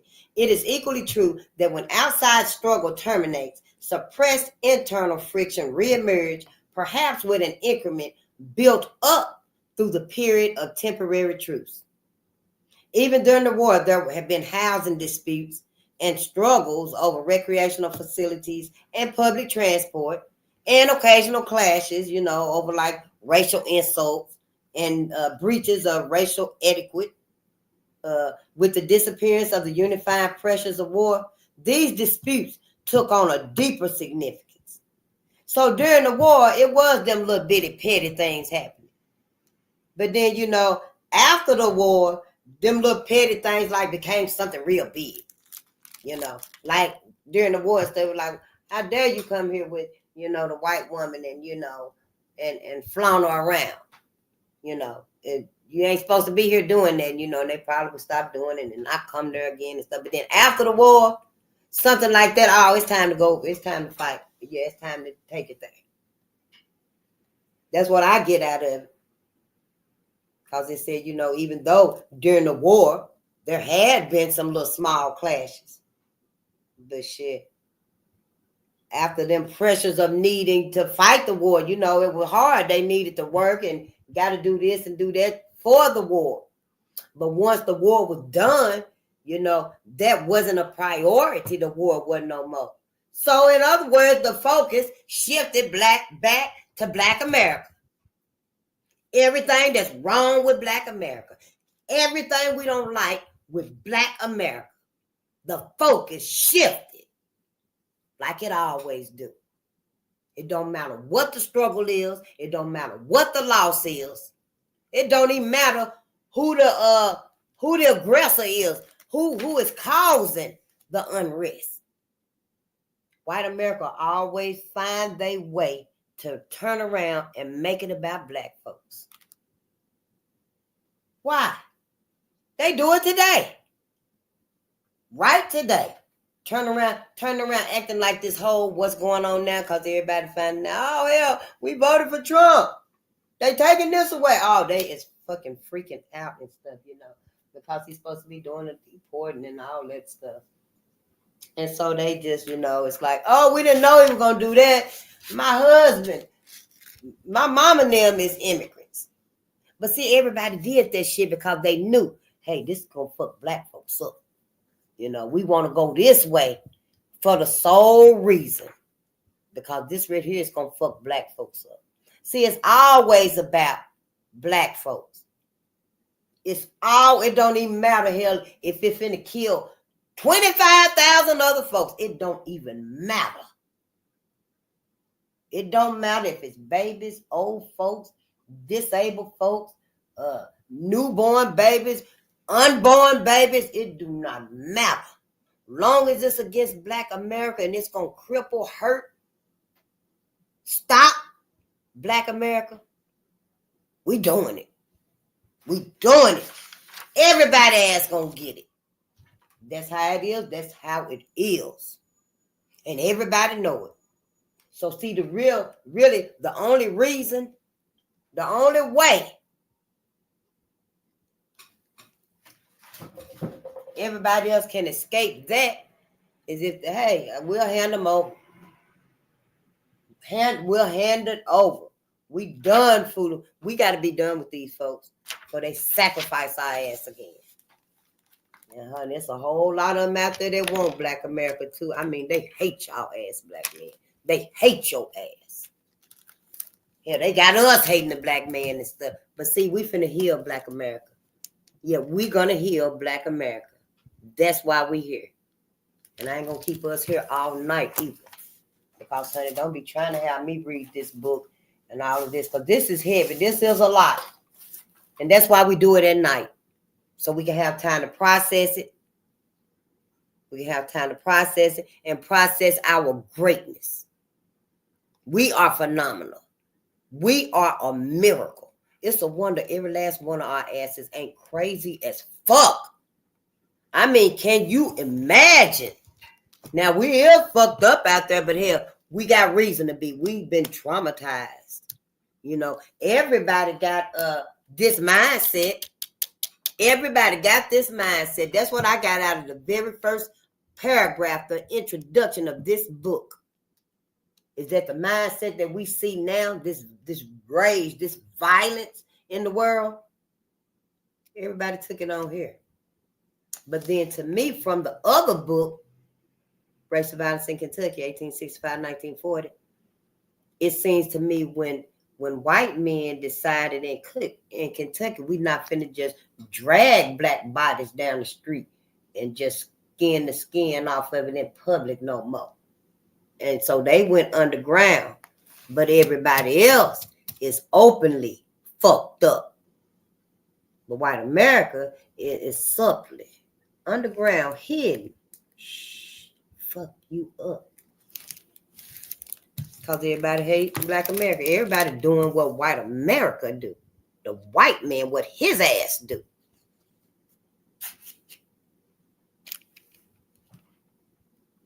Let's read.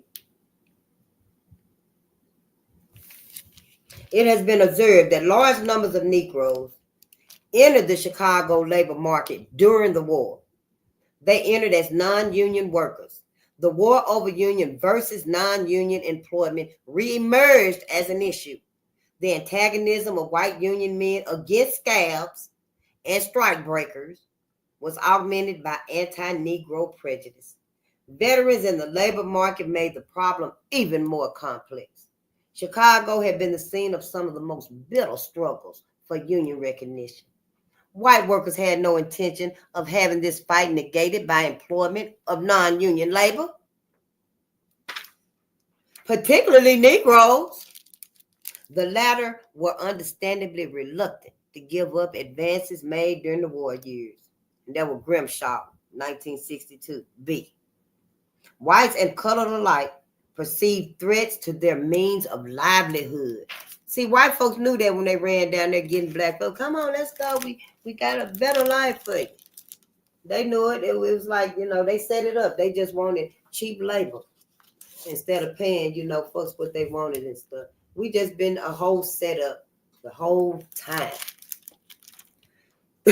Another problem area involved both the distribution of power and authority in specific areas, and a number of underlying ideological values of American society was of more than local interest in 1919.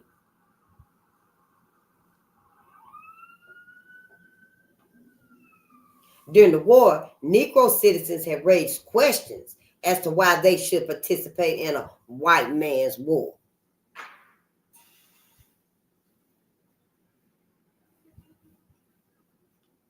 Note, parallel to complaints of white labor at the time of the Civil War draft riots. Oh, and that's what I was talking about when the white folks focused their attention during the draft. They was upset about the draft riots, the drafts being drafted. But then all of a sudden, it said that white men forgot about the draft and started attacking black men. Just started attacking black people. And so that's why I was like, why does the focus eventually, it shifts from whatever the struggle, the unrest is, and it shifts to black America? Is that because white America feels the need and the crave, to attack us? They can only hold it for so long, and then we got to have this huge race riot, and then once they done, drank enough blood, ate enough of our flesh, then things go back to normal again.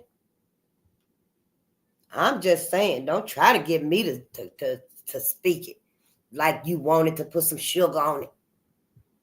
I mean, because it ain't going to happen here. It ain't going to happen. Ain't no way to make this pretty. I would like to hear somebody else try to make this pretty. I wonder what is y'all going to say. How you going to handle reading this? All flowery and shit. Oh, in a forgiving voice. That's how you going to read the slaughter, the murder, the lynching and burning and skinning of John Hartfield. Forgiven. Not to him, to his family, to black people, because they tried to save him, but they couldn't. That's how brutal white America been. That's how brutal, just ravenous. They motherfucking savages. Black people couldn't even save everybody. There was no way. With no weapons, no transportation. And then go where? How? It ain't never been fair. It ain't never been safe. It ain't never been peaceful. Not for black folks, not in America. That's a lie. That is a motherfucking lie, and it's still a lie right today. The progress that we see, it ain't even been answered for. The progress we see can't even hold a candle to what's been done. No, it cannot. It can't hold a candle to what's been done, especially when it ain't been no repentance. It ain't been no repayment. Ain't nothing changed in their attitude. They ain't remorseful. And it's still, these was your sons. White America. These was your sons, your daughters, your brothers, your husbands, your daddy.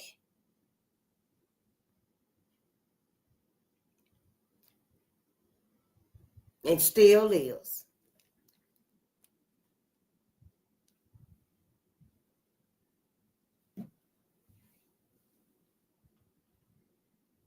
Where was we at?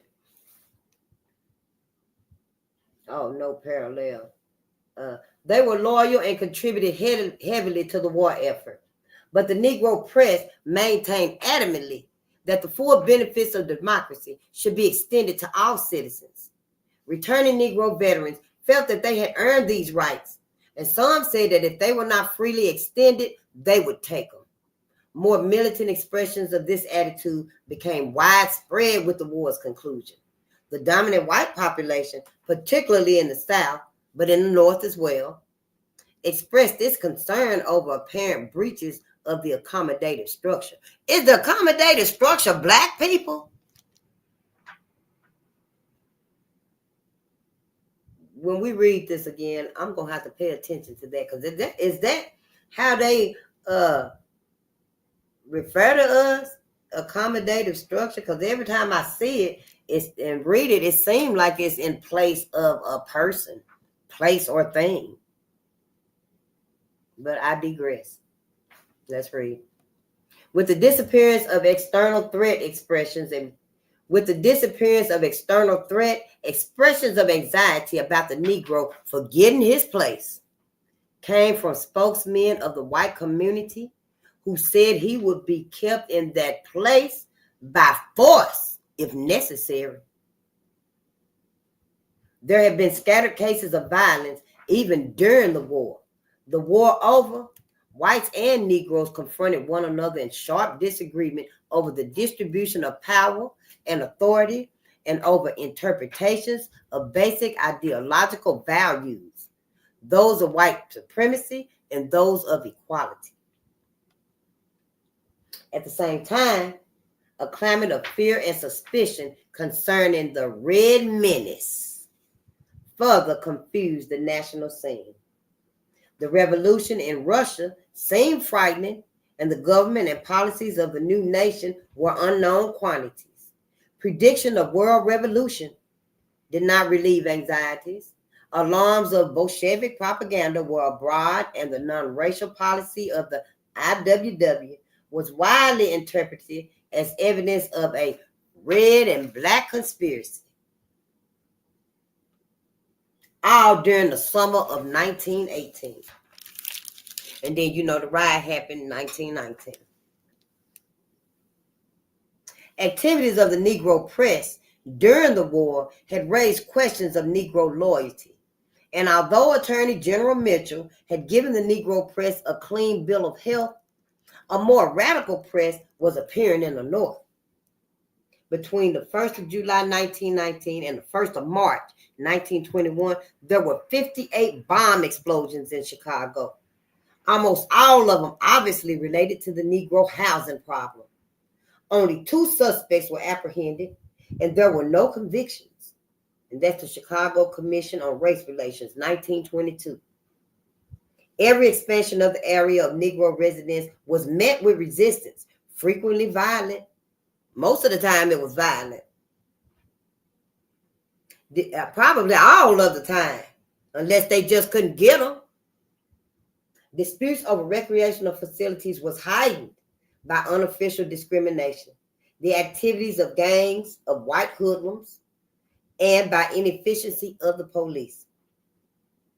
Difficulties in transport, an area in which many whites had their only contacts with Negroes, centered around the blundering efforts of Negro migrants to adjust themselves to the complexities of Northern life, and were aggravated by excitement at the novelty of non-Jim Crow transport. See, they was excited.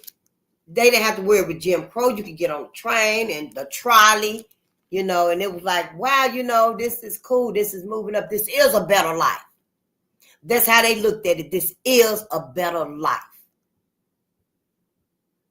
But then, you know, white folks were like, yeah, you know, just look at them. Childlike, you know. But black people, you know, where we come from having nothing, you know, that was something to be excited about. We made it. You know, I digress. In schools, there were cases of encouragement of white children in aggressive behavior towards Negroes. And some school rivalries took on aspects of interracial conflict. Finally, because of concentration of Negroes in the ghetto areas, there was contact with criminal elements of the larger community. And although whites and Negroes alike protested, vice flourished in the Black Belt. There is evidence of ties between certain Negro leaders and politicians, the Chicago underworld and the municipal administration, Chicago Commission on Race Relations, 1922, and Gardner, 1919, reprinted in this volume on pages 97 and 88, respectively.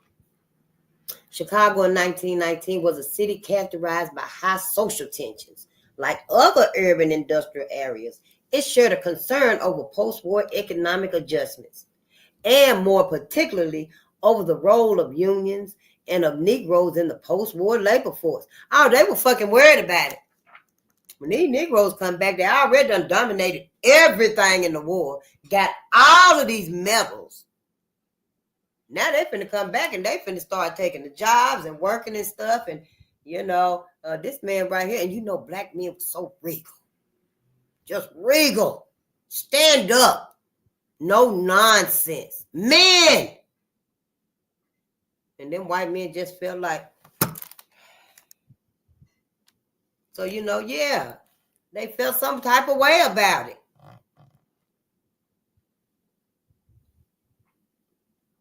Yeah, they couldn't hold their head high. They were just like, and then when they did looked up, all you could see was red eyes, just raging red, you know, because they were just like, how dare we are cheated again, you know, tell it to the cosmos. I mean, when they looked up, honey, it was like, you know, wow, I got to kill them all. You know, they still here. It probably was like, you know, I'll never get rid of them. You know, got to do more, I can't even explain it. My big brain, you know, ain't never thought this much. But I digress. Let's read. The local atmosphere reflected national tensions. Specifically, there were labor disputes and concern about corruption in municipal government. There was anxiety about a series of quarrels and eruptions of minor violence in housing, recreation, and transport. There had been bombings. There had been interracial assaults, including 2 murders of Negroes. During the previous spring, signs had appeared warning. We're going to get the Negroes. We're going to get the niggers on the 4th of July. That's what the sign said. We're going to get the niggers on 4th July. Police efforts redoubled. There was no violence on that day, but Chicago was ripe for social violence. July the 27th, 1919 in Chicago was a hot Sunday afternoon. Was a hot Sunday following a hot and sultry summer week. Crowds of Negro and women, Negroes and whites, bathed on the beach at 29th Street in Lake Michigan. As was usual, an unseen line divided the 2 groups. But on this particular afternoon, a Negro youth slipped across the line, and climbed onto a raft in the white section. Rocks were thrown, and whatever the sequence of events may have actually have been, the Negro youth was drowned. A coroner's jury ruled that he had died of drowning because he feared to swim into the shore. He was scared after he had swam out there, and white folk were throwing rocks and stuff at him. His ass was scared to swim back. And yeah, he lost his life. I guess they kept throwing at him, and he. So you see, it's very valid why we are hesitant. And this right here is see Chicago Commission on Race Relations, 1921. And it said page 97 in this volume. But it's actually on page 110. They put it in the book. Negroes and whites joined in attempting to recover the body. As the crowd increased, demands were made that the boys who had thrown the stones be arrested. The policemen on duty refused. At this juncture, the first violence occurred as Negroes and whites jostled one another, and insults were exchanged. In this already rumor-rife situation, a Negro was arrested by the same policeman on the complaint of a white person.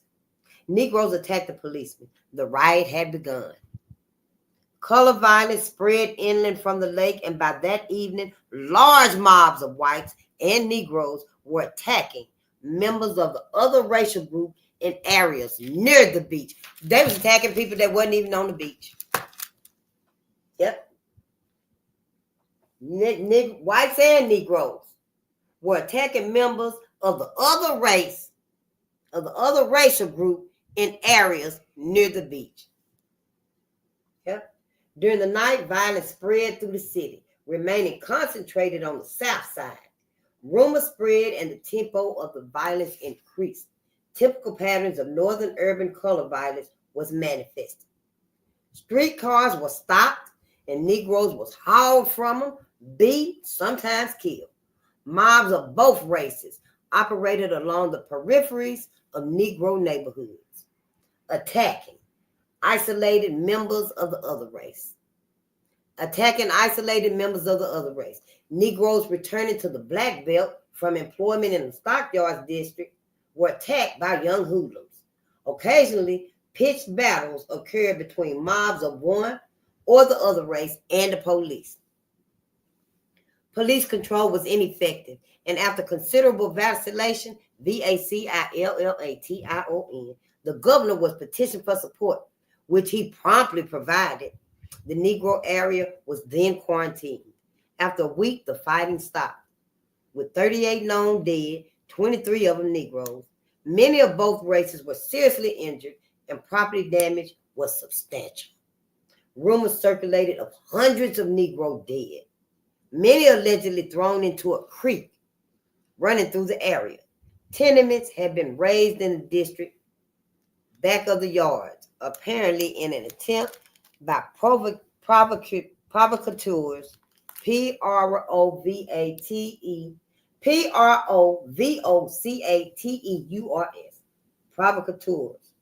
further to inflame anti-Negro sentiment.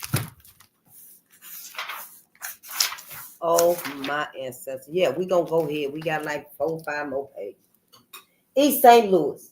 The East St. Louis riot of 1917 shares patterns, both in background characteristics and in actual violence, with both Southern and Northern style race riots.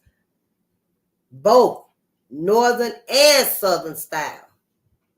There's a mixture of secular and sacred patterns in causation. The actual precipitating incident being one which could be considered as mixed in meaning. In 1917, East St. Louis was already notorious as a vice center and was equally well known as a city with a corrupt municipal administration and a weak and ineffective police force. Primarily an industrial community, it was also a railroad center. The city had suffered a general shortage of labor, a situation aggravated by a series of strikes in the packing industry and in the plants of the Aluminum Company of America. In attempting to break these strikes, the companies involved had sent recruiters through the South to persuade rural Negroes to come to East St. Louis. Arriving in the city, these new laborers found the claims of the recruiting agents to be at best somewhat aggravated. They lied. Many found that they were paid considerably less than they had been promised, that there was no housing available, some were crowded into freight cars, and that the employment was not permanent as they had been promised. In addition, they found considerable hostility on the part of the white laboring classes of the community who saw them not only as Negroes, but, which in that situation was even worse, as strike breakers. I guess because at the same time, well, you know they don't want to see you, but you hear, just over there. But you hear and you got their job. So see, at the end of one strike, Negroes were kept in their new jobs. It was claimed at lower wages, thereby displacing white workers. Let me read that again. At the end of one strike, Negroes were kept in their new jobs, thereby displacing white workers. When a second strike occurred, the Negroes stayed, thus becoming scabs. You get this? So they like, the whites was gone, Negroes came and replaced them and stayed there. And then when the second strike occurred, the Negroes stayed becoming scabs. And then I guess the new people would come. It's me, let's read. Some Negroes were unable to find or retain any employment, jobless, and without the resources upon which they could have called in the rural southern setting. If they were down south, they would have had some resources. Even if it's to go to the field and pick a bag of potatoes. So you can eat, at least eat potatoes. Potato soup, French fries, baked potato, mashed potato. But see, it was different up north. That's what I think it said. Jobless and without the resources upon which they could have called in the rural southern setting, they found themselves trapped in crowded Negro slums. In early 1917, the city experienced sharp increases in crime. Freight cars were burgled, holdups were frequent, and stories began to circulate of crimes and assaults and violence upon white women. Violence upon white women. In May, the trade union leaders demanded that the local government find a way to stop the flow of cheap Negro labor into East St. Louis and find a way to return to their homes in the South. The Negroes who had already come, they want to send their ass back. At the end of the month, a mob of some 3,000 white people swept through the city after a protest delegation of trade union members had visited the city council. Let's read this again. 3,000 just had reached that threshold. They had reached that peak. 3,000. It's a mindset. At the end of the month, a mob of some 3,000 white people swept through the city after a protest delegation of trade union members had visited the city council. Then were they waiting on them? Negroes were beaten, streetcars stopped, and guardsmen stationed in the city were called upon to help quell the disturbances. Many Negroes left the city. Again. Is this why we hate each other? Because we feel like we had to leave. We had to motherfucking run for our lives. What else could Black America do? What else could Black America do when you didn't have any weapons? You didn't have no defense. The only thing to do was to get your kids, get your babies, your wife, and get the fuck up out of there. It's time to go. Ain't no pleading with these people. Our ancestors knew that, see. They knew. Once that point had been reached, ain't no asking for mercy. Ain't no begging for mercy. If you ain't able to fight to the death, then you better get your shit and you better go. And that's what a lot of them did. That's what they did. They had to do. We can't blame them. We can't feel like we didn't do enough. Because we did everything we could do. Now, right now, today, we're not doing everything we can do. But I know then, I know my ancestors did everything they could do. Everything that crossed their mind to not let this happen to them. So, no, we're not going to do that. We're not going to act like us having self-hate for each other is valid, like we got a reason. Because this ain't no reason right here. This hate don't deserve to be pointed on us. If it's hate for anybody, it don't need to be for Black America. It sure don't. No, this is a new day right here. We will not get to ignore our ancestors and what was done to them. Because these white people, white America, y'all motherfucking asses did this. And I want all of you to know the self-hate y'all put on us, all this projection, demonic, lazy, super predators, miscreants, incorrigible, savage. That's y'all motherfucking asses. I don't care how you dress it up. I do not care how you dress it up. Right here, you wrote this yourself. This is what y'all asses wrote.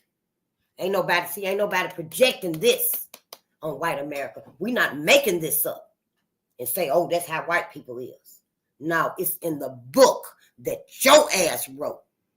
In Black America, y'all better wake y'all asses up. Because you don't know who the hell your ass is with until you learn who you been with. Stop acting like, goddammit, we that fickle. Like we didn't come from a most greatness. The greatest, the parent of all people should be enough for us to know why we survived everything. Why we survived everything. That ought to be enough to at least gain our interest, gain our loyalty, some type of faith.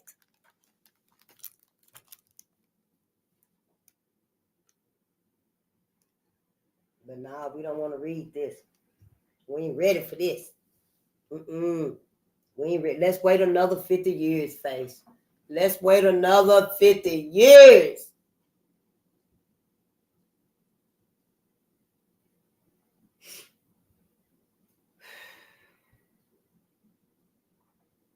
Let's read.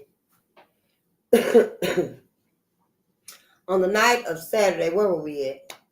Because, yeah, we ain't going to be here all night tonight. We ain't going to be all night. Just a little while. On the night of Saturday, June the 30th, 1917, there were minor disturbances throughout the city, as there had been all through the spring. The incident which precipitated the major eruption is obscure. The Negro population apparently had organized for defense in event of a major attack, assembly to be signaled by the ringing of a church bell. It was claimed that joyriders rode through the Negro section, firing into residents. White folks doing drive-bys, what was it called? Trigger cars. And then black folks started doing drive-bys. And at one point, white folks and black folks at the same time riding through each other communities, each other new neighborhoods, doing drive-bys. And then black folks just got scared than a motherfucker and started doing drive-bys on themselves. And that's where we are today, the self-hatred. Self-hatred, we still doing drive-bys on ourselves. Yep, let's read. The Negro population apparently had organized for defense in event of a major attack, assembly to be signaled by the ringing of a church bell. That the bell is loud. Everybody can hear. Everybody know. You know, at this point, we gotta go. We gotta go. Not just one household. Everybody gotta go. It's like you know, the great exodus when black people left the South and went north. Well, now with this right here, when you hear that bell, everybody, you get your ass out, get outside. It's time to go, and that's what the bell was for.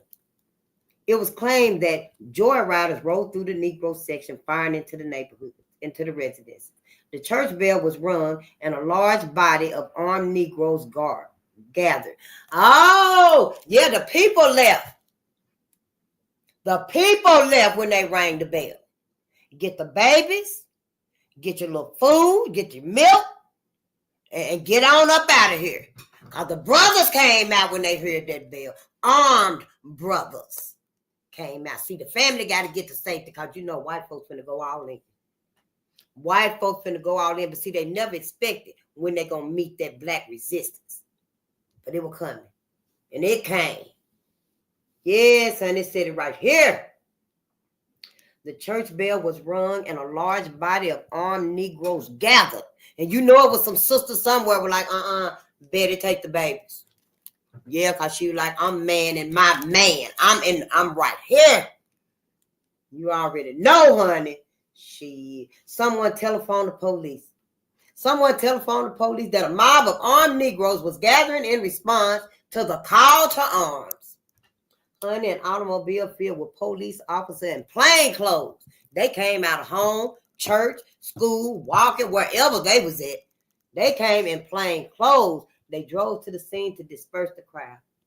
The car was fired on, supposedly in the belief that it was the joyriders returning. See, hell, it might have been the joyriders anyway. Yeah, the police retired, one of them dead, and 3 of them wounded.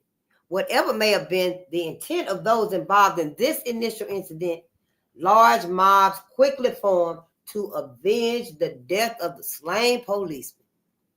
There was no major attempt to invade the Negro section, as had happened in Tulsa, nor was there any large-scale aggressive activity on the part of the Negro populace, as there had been in Chicago.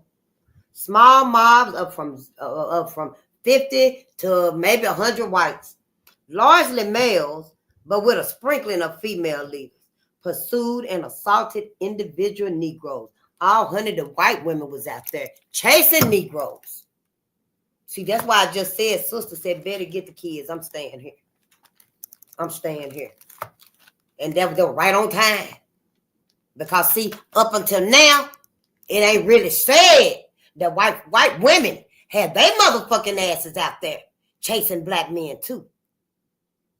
So when the white man done got him caught up, then her motherfucking ass come along so she can get her lick in. Yeah, that's what happened. That's what the fuck happened to Black America. See, it ain't no mystery no more. What the hell is wrong with Black America? No, it ain't no mystery no more. And don't y'all act like it's a mystery no more. Now we know what the problem is with Black America. We know where the self-hate comes from within Black America. Right here. Right here in these pages. Telling everything. What else would be the result of such trauma? What else would be the result of being demeaned, treated lower than any animal on this planet? Any animal on this planet. What else would make a people feel, such hatred to themselves? I can't stand to see you. Let's read. Wow, it just like that, y'all. Fires were started on the edges of the Negro district, and Negroes were shot down as they fled burning buildings. The entire area was soon in flames, but white activities seldom penetrated beyond the borders of the district. Whenever such an attempt was contemplated, the appearance of sizable bodies of armed Negroes drove the white mobs away to seek isolated victims. See, they wouldn't do nothing with the armed black men. Now they couldn't do nothing with them. They had to turn around, detour, go find some unarmed black people. See, because they wasn't nothing but motherfucking cowards. Motherfucking cowards. And made you, black man, think that you was the coward. Made you think that you was a coward, and all this fighting and struggling for your life, for your very life. That made you think that your ass is a motherfucking coward and you don't even like yourself. Ain't that some shit? I mean, damn. Let's read.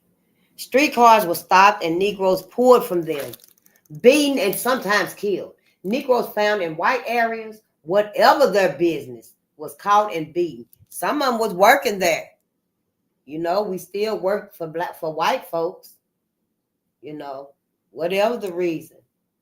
It said they were caught and beaten. The city administration was either unable or unwilling to take effective action to halt the rioting, and state troops was called in.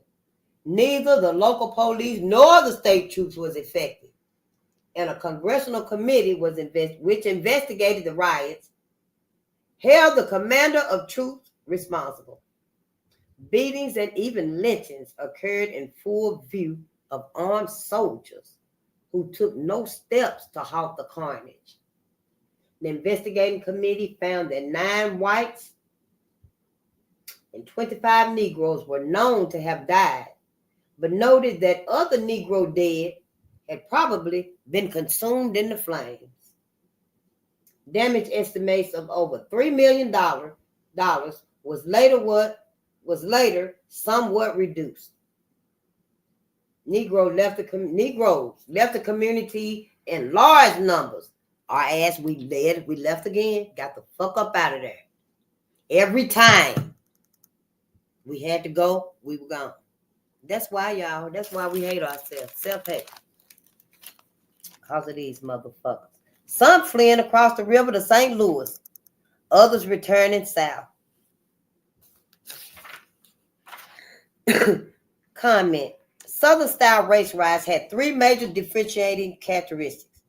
The immediate precipitating incident was always an alleged violation of sacred aspects of the accommodative pattern, though broader analysis of background factors and social tension would certainly reveal more secular sources of economic competition and other more mundane facts.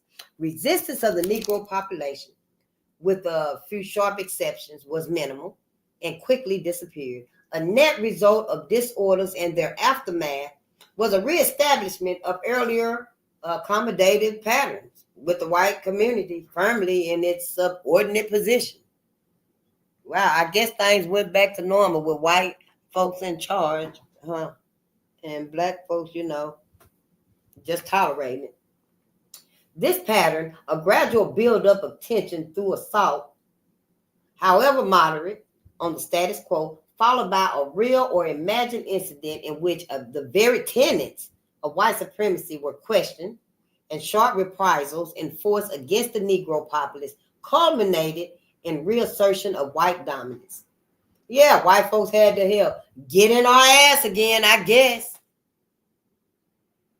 This pattern, a gradual buildup of tension through assault, however moderate, followed by a real or imagined incident in which the very tenets, T-E-N-E-T-S, tenets, T-E-N-E-T-S, of white supremacy were questioned, and sharp reprisals enforced against the Negro populace culminated in reassertion of white dominance.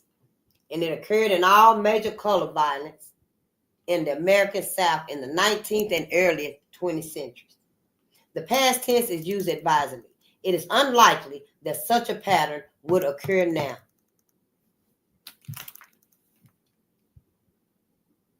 Well, time will tell. Causation in Causation in Northern style riots has been more clearly secular, even though in some instances, the immediately precipitating incident may have sacred overtones. As has been remarked, given a sufficiently high level of social tension and a sufficiently low level of police efficiency or determination to prevent violence, almost any incident can serve to precipitate violence. Yeah, if the situation right, and no intervention, and almost any incident may be so defined or redefined as to become a sacred one. In the Northern riot, however, resistance of the Negro community is typical, and white aggression and violence is met with Negro aggression and violence. Further, the social tensions which have been expressed in color violence do not disappear through the reestablishment. We're almost done. See? Through the reestablishment through the reestablishment of an earlier accommodative pattern. After the Tulsa riot, there was no major interracial disturbances in that city. The Chicago riot, however, was followed by other disturbances of lesser magnitude. And Chicago has continued to be characterized by social tensions between the two racial groups and by continued assaults by Negroes upon the accommodative structure.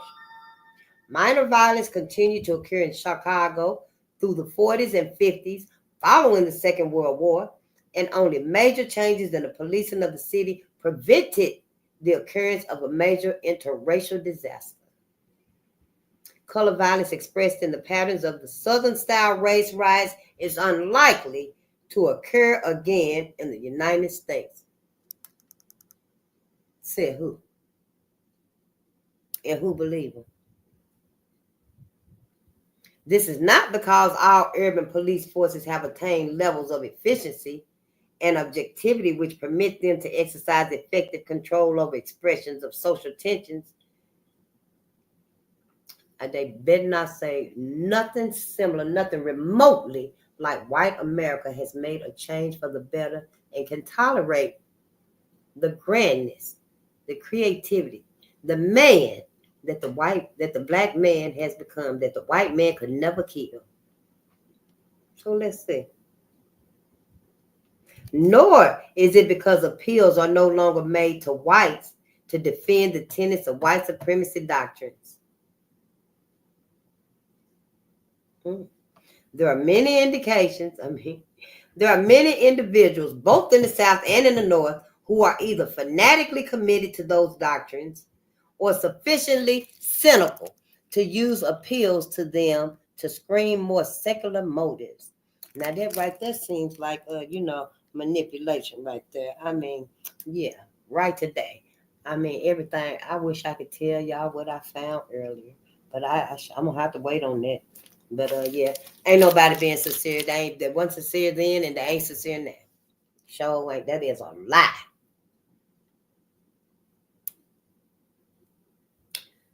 Southern style riots cannot occur again because of changes in the basic temper of the Negro population. Oh, that's why. That's why your asses is scared. Motherfucking afraid, scared, timid, stoic, docile. So no, that's what it said right there. Wait a minute, where is it? Cause yeah, I'm tired anyway. I want to get some sleep anyway. But yeah, we gonna read.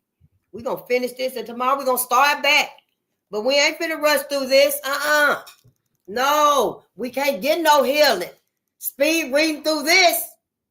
We cannot get no healing speed reading. Nah, we're gonna have to take it slow. We're gonna have to dissect these words. What does this mean? What's going on? And I know this exactly. Let me find it again because I got to reread this. Now, this time about Southern style riots. Southern style riots cannot occur again because of changes in the basic temper of the Negro population.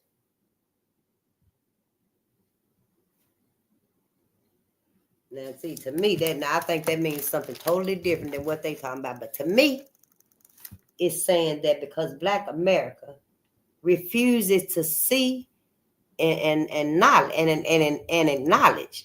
we refuse to give our attention and our focus to us.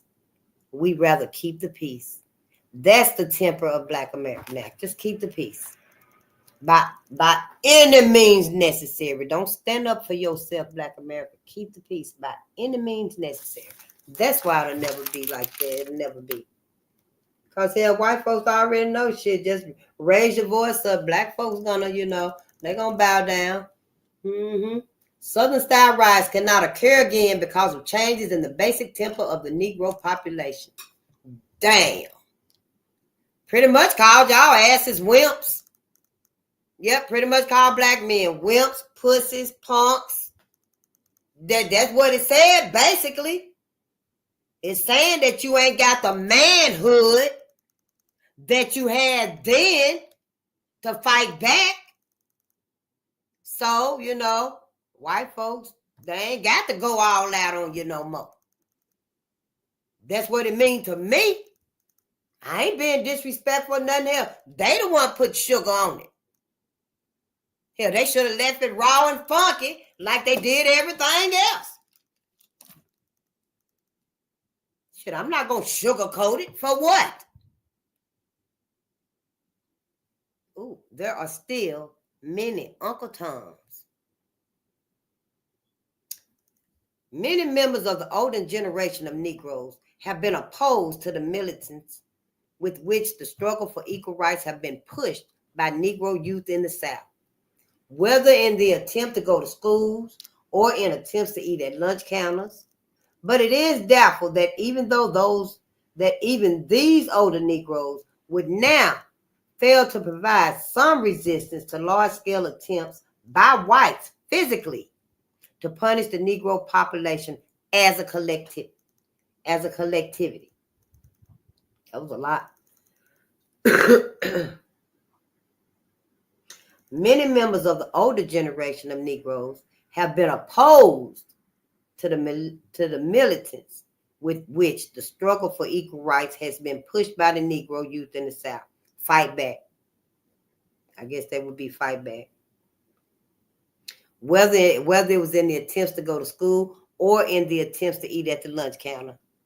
But it is doubtful that even these older Negroes would now fail to provide some resistance to large-scale attempts by whites physically to punish the Negro population as a collective.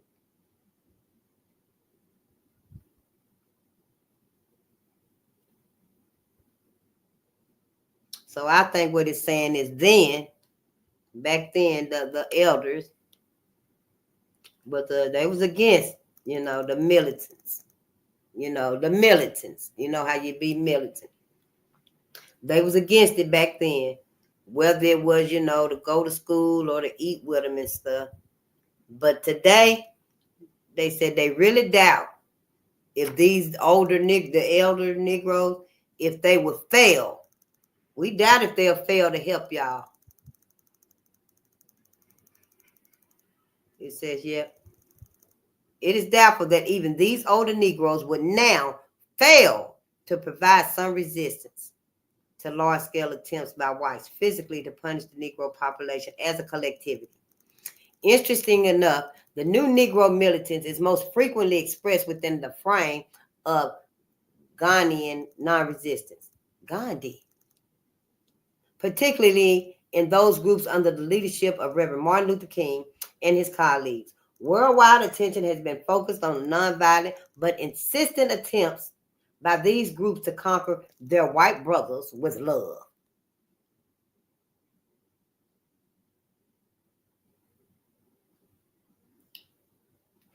With the help of an occasional boycott if necessary.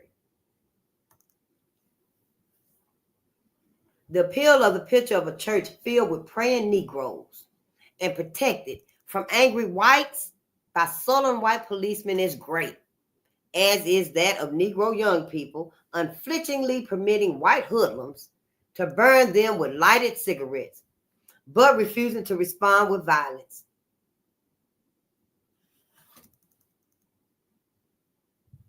So they would have these on pictures and stuff, I guess. But refusal to act with violence reaches its limits, as Gandhi himself came to know. And just as there are prayerful young Negroes courting artists, and just as there are prayerful young Negroes courting arrest in sit-ins, there are Negroes of many ages who sit in darkened homes with shotguns on their knees, prepared to defend themselves if the necessity arises.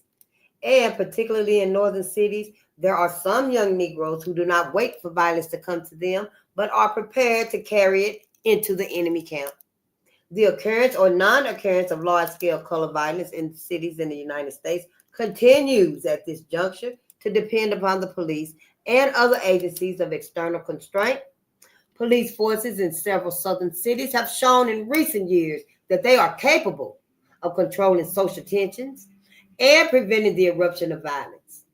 It is not clear that either the leaders or the rank and file of police forces in some other southern cities, however, share a determination to prevent violence at the possible cost of violations of white supremacy doctrines. Woo! Whoa, let's read that again. It is not clear that either the leaders or the rank and file of police forces in some southern cities, however, share a determination to prevent violence at the possible cost of violations against white supremacy doctrines. So if it's going to violate white supremacy, then we ain't going to do it. That must be the code. So I guess it's safe to say if white people get stirred up again and, and the situation gets critical where black people are fighting back and doing good, defending themselves, then the police, they're going to uphold white supremacy. They're going to be on the white people's side. And, I guess that's what it's saying. It's what it seemed like to me. Because it said right there, they will not violate white supremacy doctrines. But I digress. If and when major color violence does erupt, it will follow the form of the northern race riot, whether in a northern or a southern city. Whatever the precipitating incident may be, it can be expected that in the absence of quickly introduced police controls from outside the affected community, violence will become endemic and directed against both racial groups by members of the other race. And when peaceful relations are finally reestablished, it will not be with the accompaniment of restoration of an apparently harmonious, accommodative structure with whites in the dominant position. There will be no easing of the assaults by Negroes upon status quo.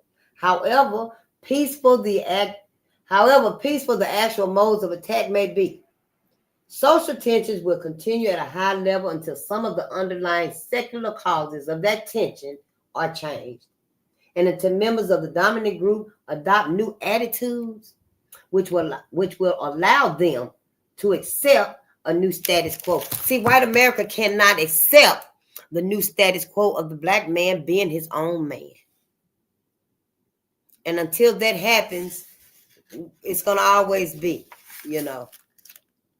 we're going to always be at this crux, this crossroad. We'll always be unsafe, in danger, Black America. We will always be in danger. Because until white America changes their mindset, not hide it, not teach it to everybody else, so that, you can do it on the sly and folks won't know it, Not make up all these laws and rules and these little game pieces, Until white America changes their mindset, we're going to have to motherfucking change ours. Yep, that's it and that's all. That is it and that's all. If I could, I would think up a new cuss word. Because this right here, you gotta think up a new language. It's got to be some new words somewhere. Black America. Black media can't say it enough. Black media cannot say it enough.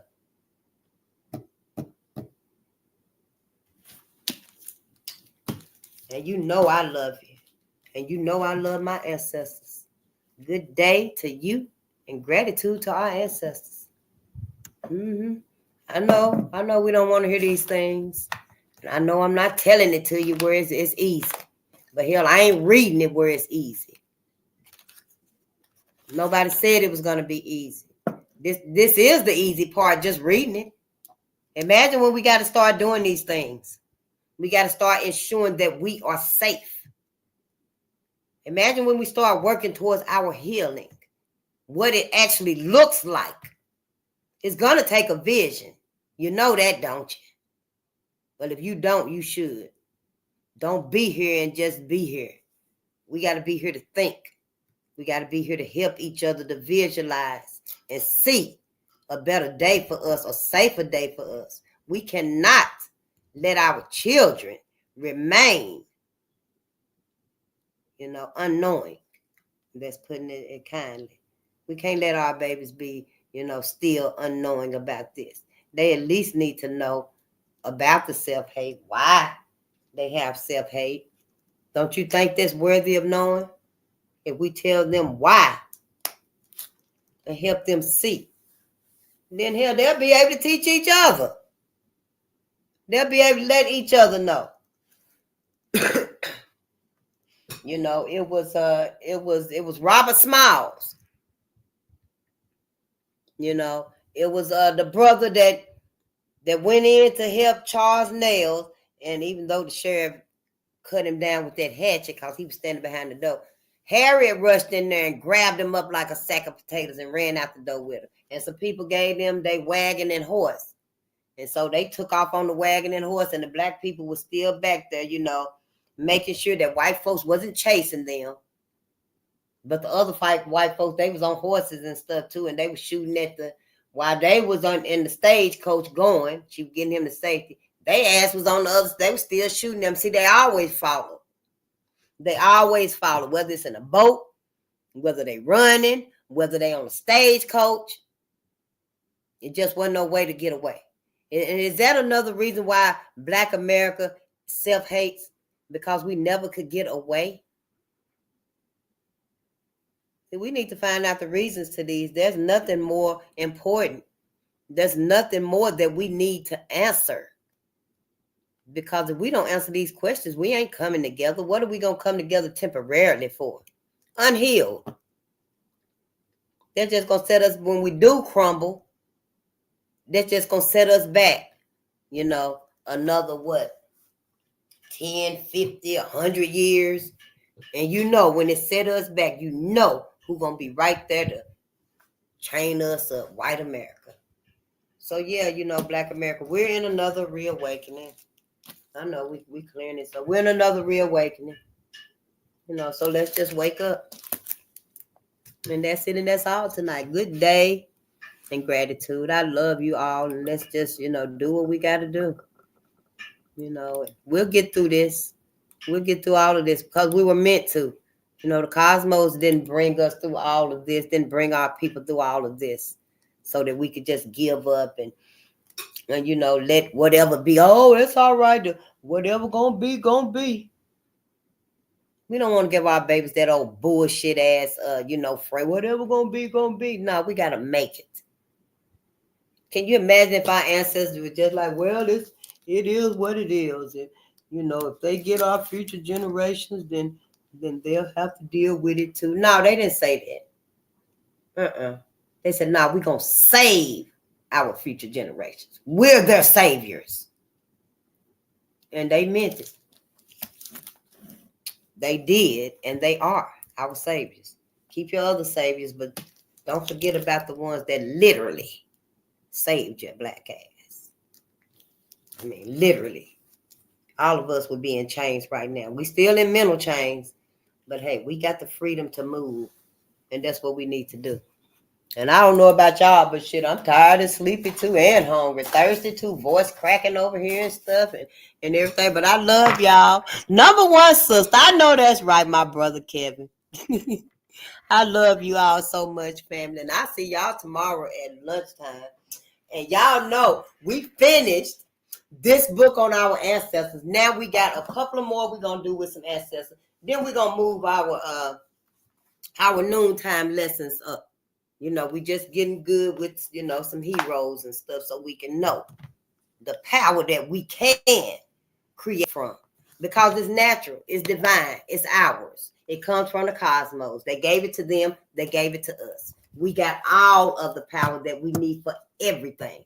Even if we got to build everything all over again, you know, the magnificence that our people have built, the stuff we still using today. I ain't talking about all this futuristic big caves and big old buildings and all of that huge, you know, man-made stuff. I ain't talking about all that right there. I'm talking about the life-giving, you know, inventions and contributions that our ancestors have created. We can create the same thing. And we will, because we got to. Who else gonna do it? The whole world needs you, Black America. They just hell got the mindset of white people. But everybody want to live. It's supposed to be self-preservation first, ain't it? But see, that's how we know everybody's fucking crazy. Everybody got white folks' mindset, but we finna break ours. We finna heal ourselves from all of that bullshit. Because we not like them. What's the song say? They not like us? Yeah, we not like them. We is not like them folks. Stop saying that shit. We are not the same. We got the same shape until they change. Tell us who they really fucking are. But yeah, but other than that, other than the heart and the organs being in the same place, we're totally different. Everything is totally different. But that's another lie, right? Yeah. But peace and power to the people. I love you, my family. And I'll see y'all tomorrow. It's 3:15. Let's go get us some sleep so we can come back tomorrow and learn about some more heroes and sheroes. And, you know, our babies are going to be so overjoyed. I can't wait to see how fast they're going to just be remembered. They're going to be remembering heroes that we don't even remember. Because, see, their minds are that intelligent to just pick it up. They're going to start seeing things that they can invent and create. Because, you know, when you read and stuff, the book, the story can take you places. And to read things to our babies, our children, honey, they mind got some places to go. Because this whole time, our minds have been locked. Mine and yours too. I know my mind been locked, honey. I could sit here all night if I was just by myself and y'all wasn't there and stuff, you know, and I was just here reading. Then, yeah, I could do me and go to sleep and wake up and do me and go to sleep, you know, all night long. Just sit here with these books. I don't even need the TV on, or it'll be on down low. But, you know, I might be eating a little bit and sleeping a little bit, you know, but I'll be reading and stuff. Because it take you places. It's teaching us. You know, and yeah, we're going to do that. Yeah, this is a school now, baby. And we got the validation. We got the confirmation from our sister, Mary McLeod Bethune. Yep. And we're going to put that on the altar right there. Yeah, I love y'all, and peace and power to the people.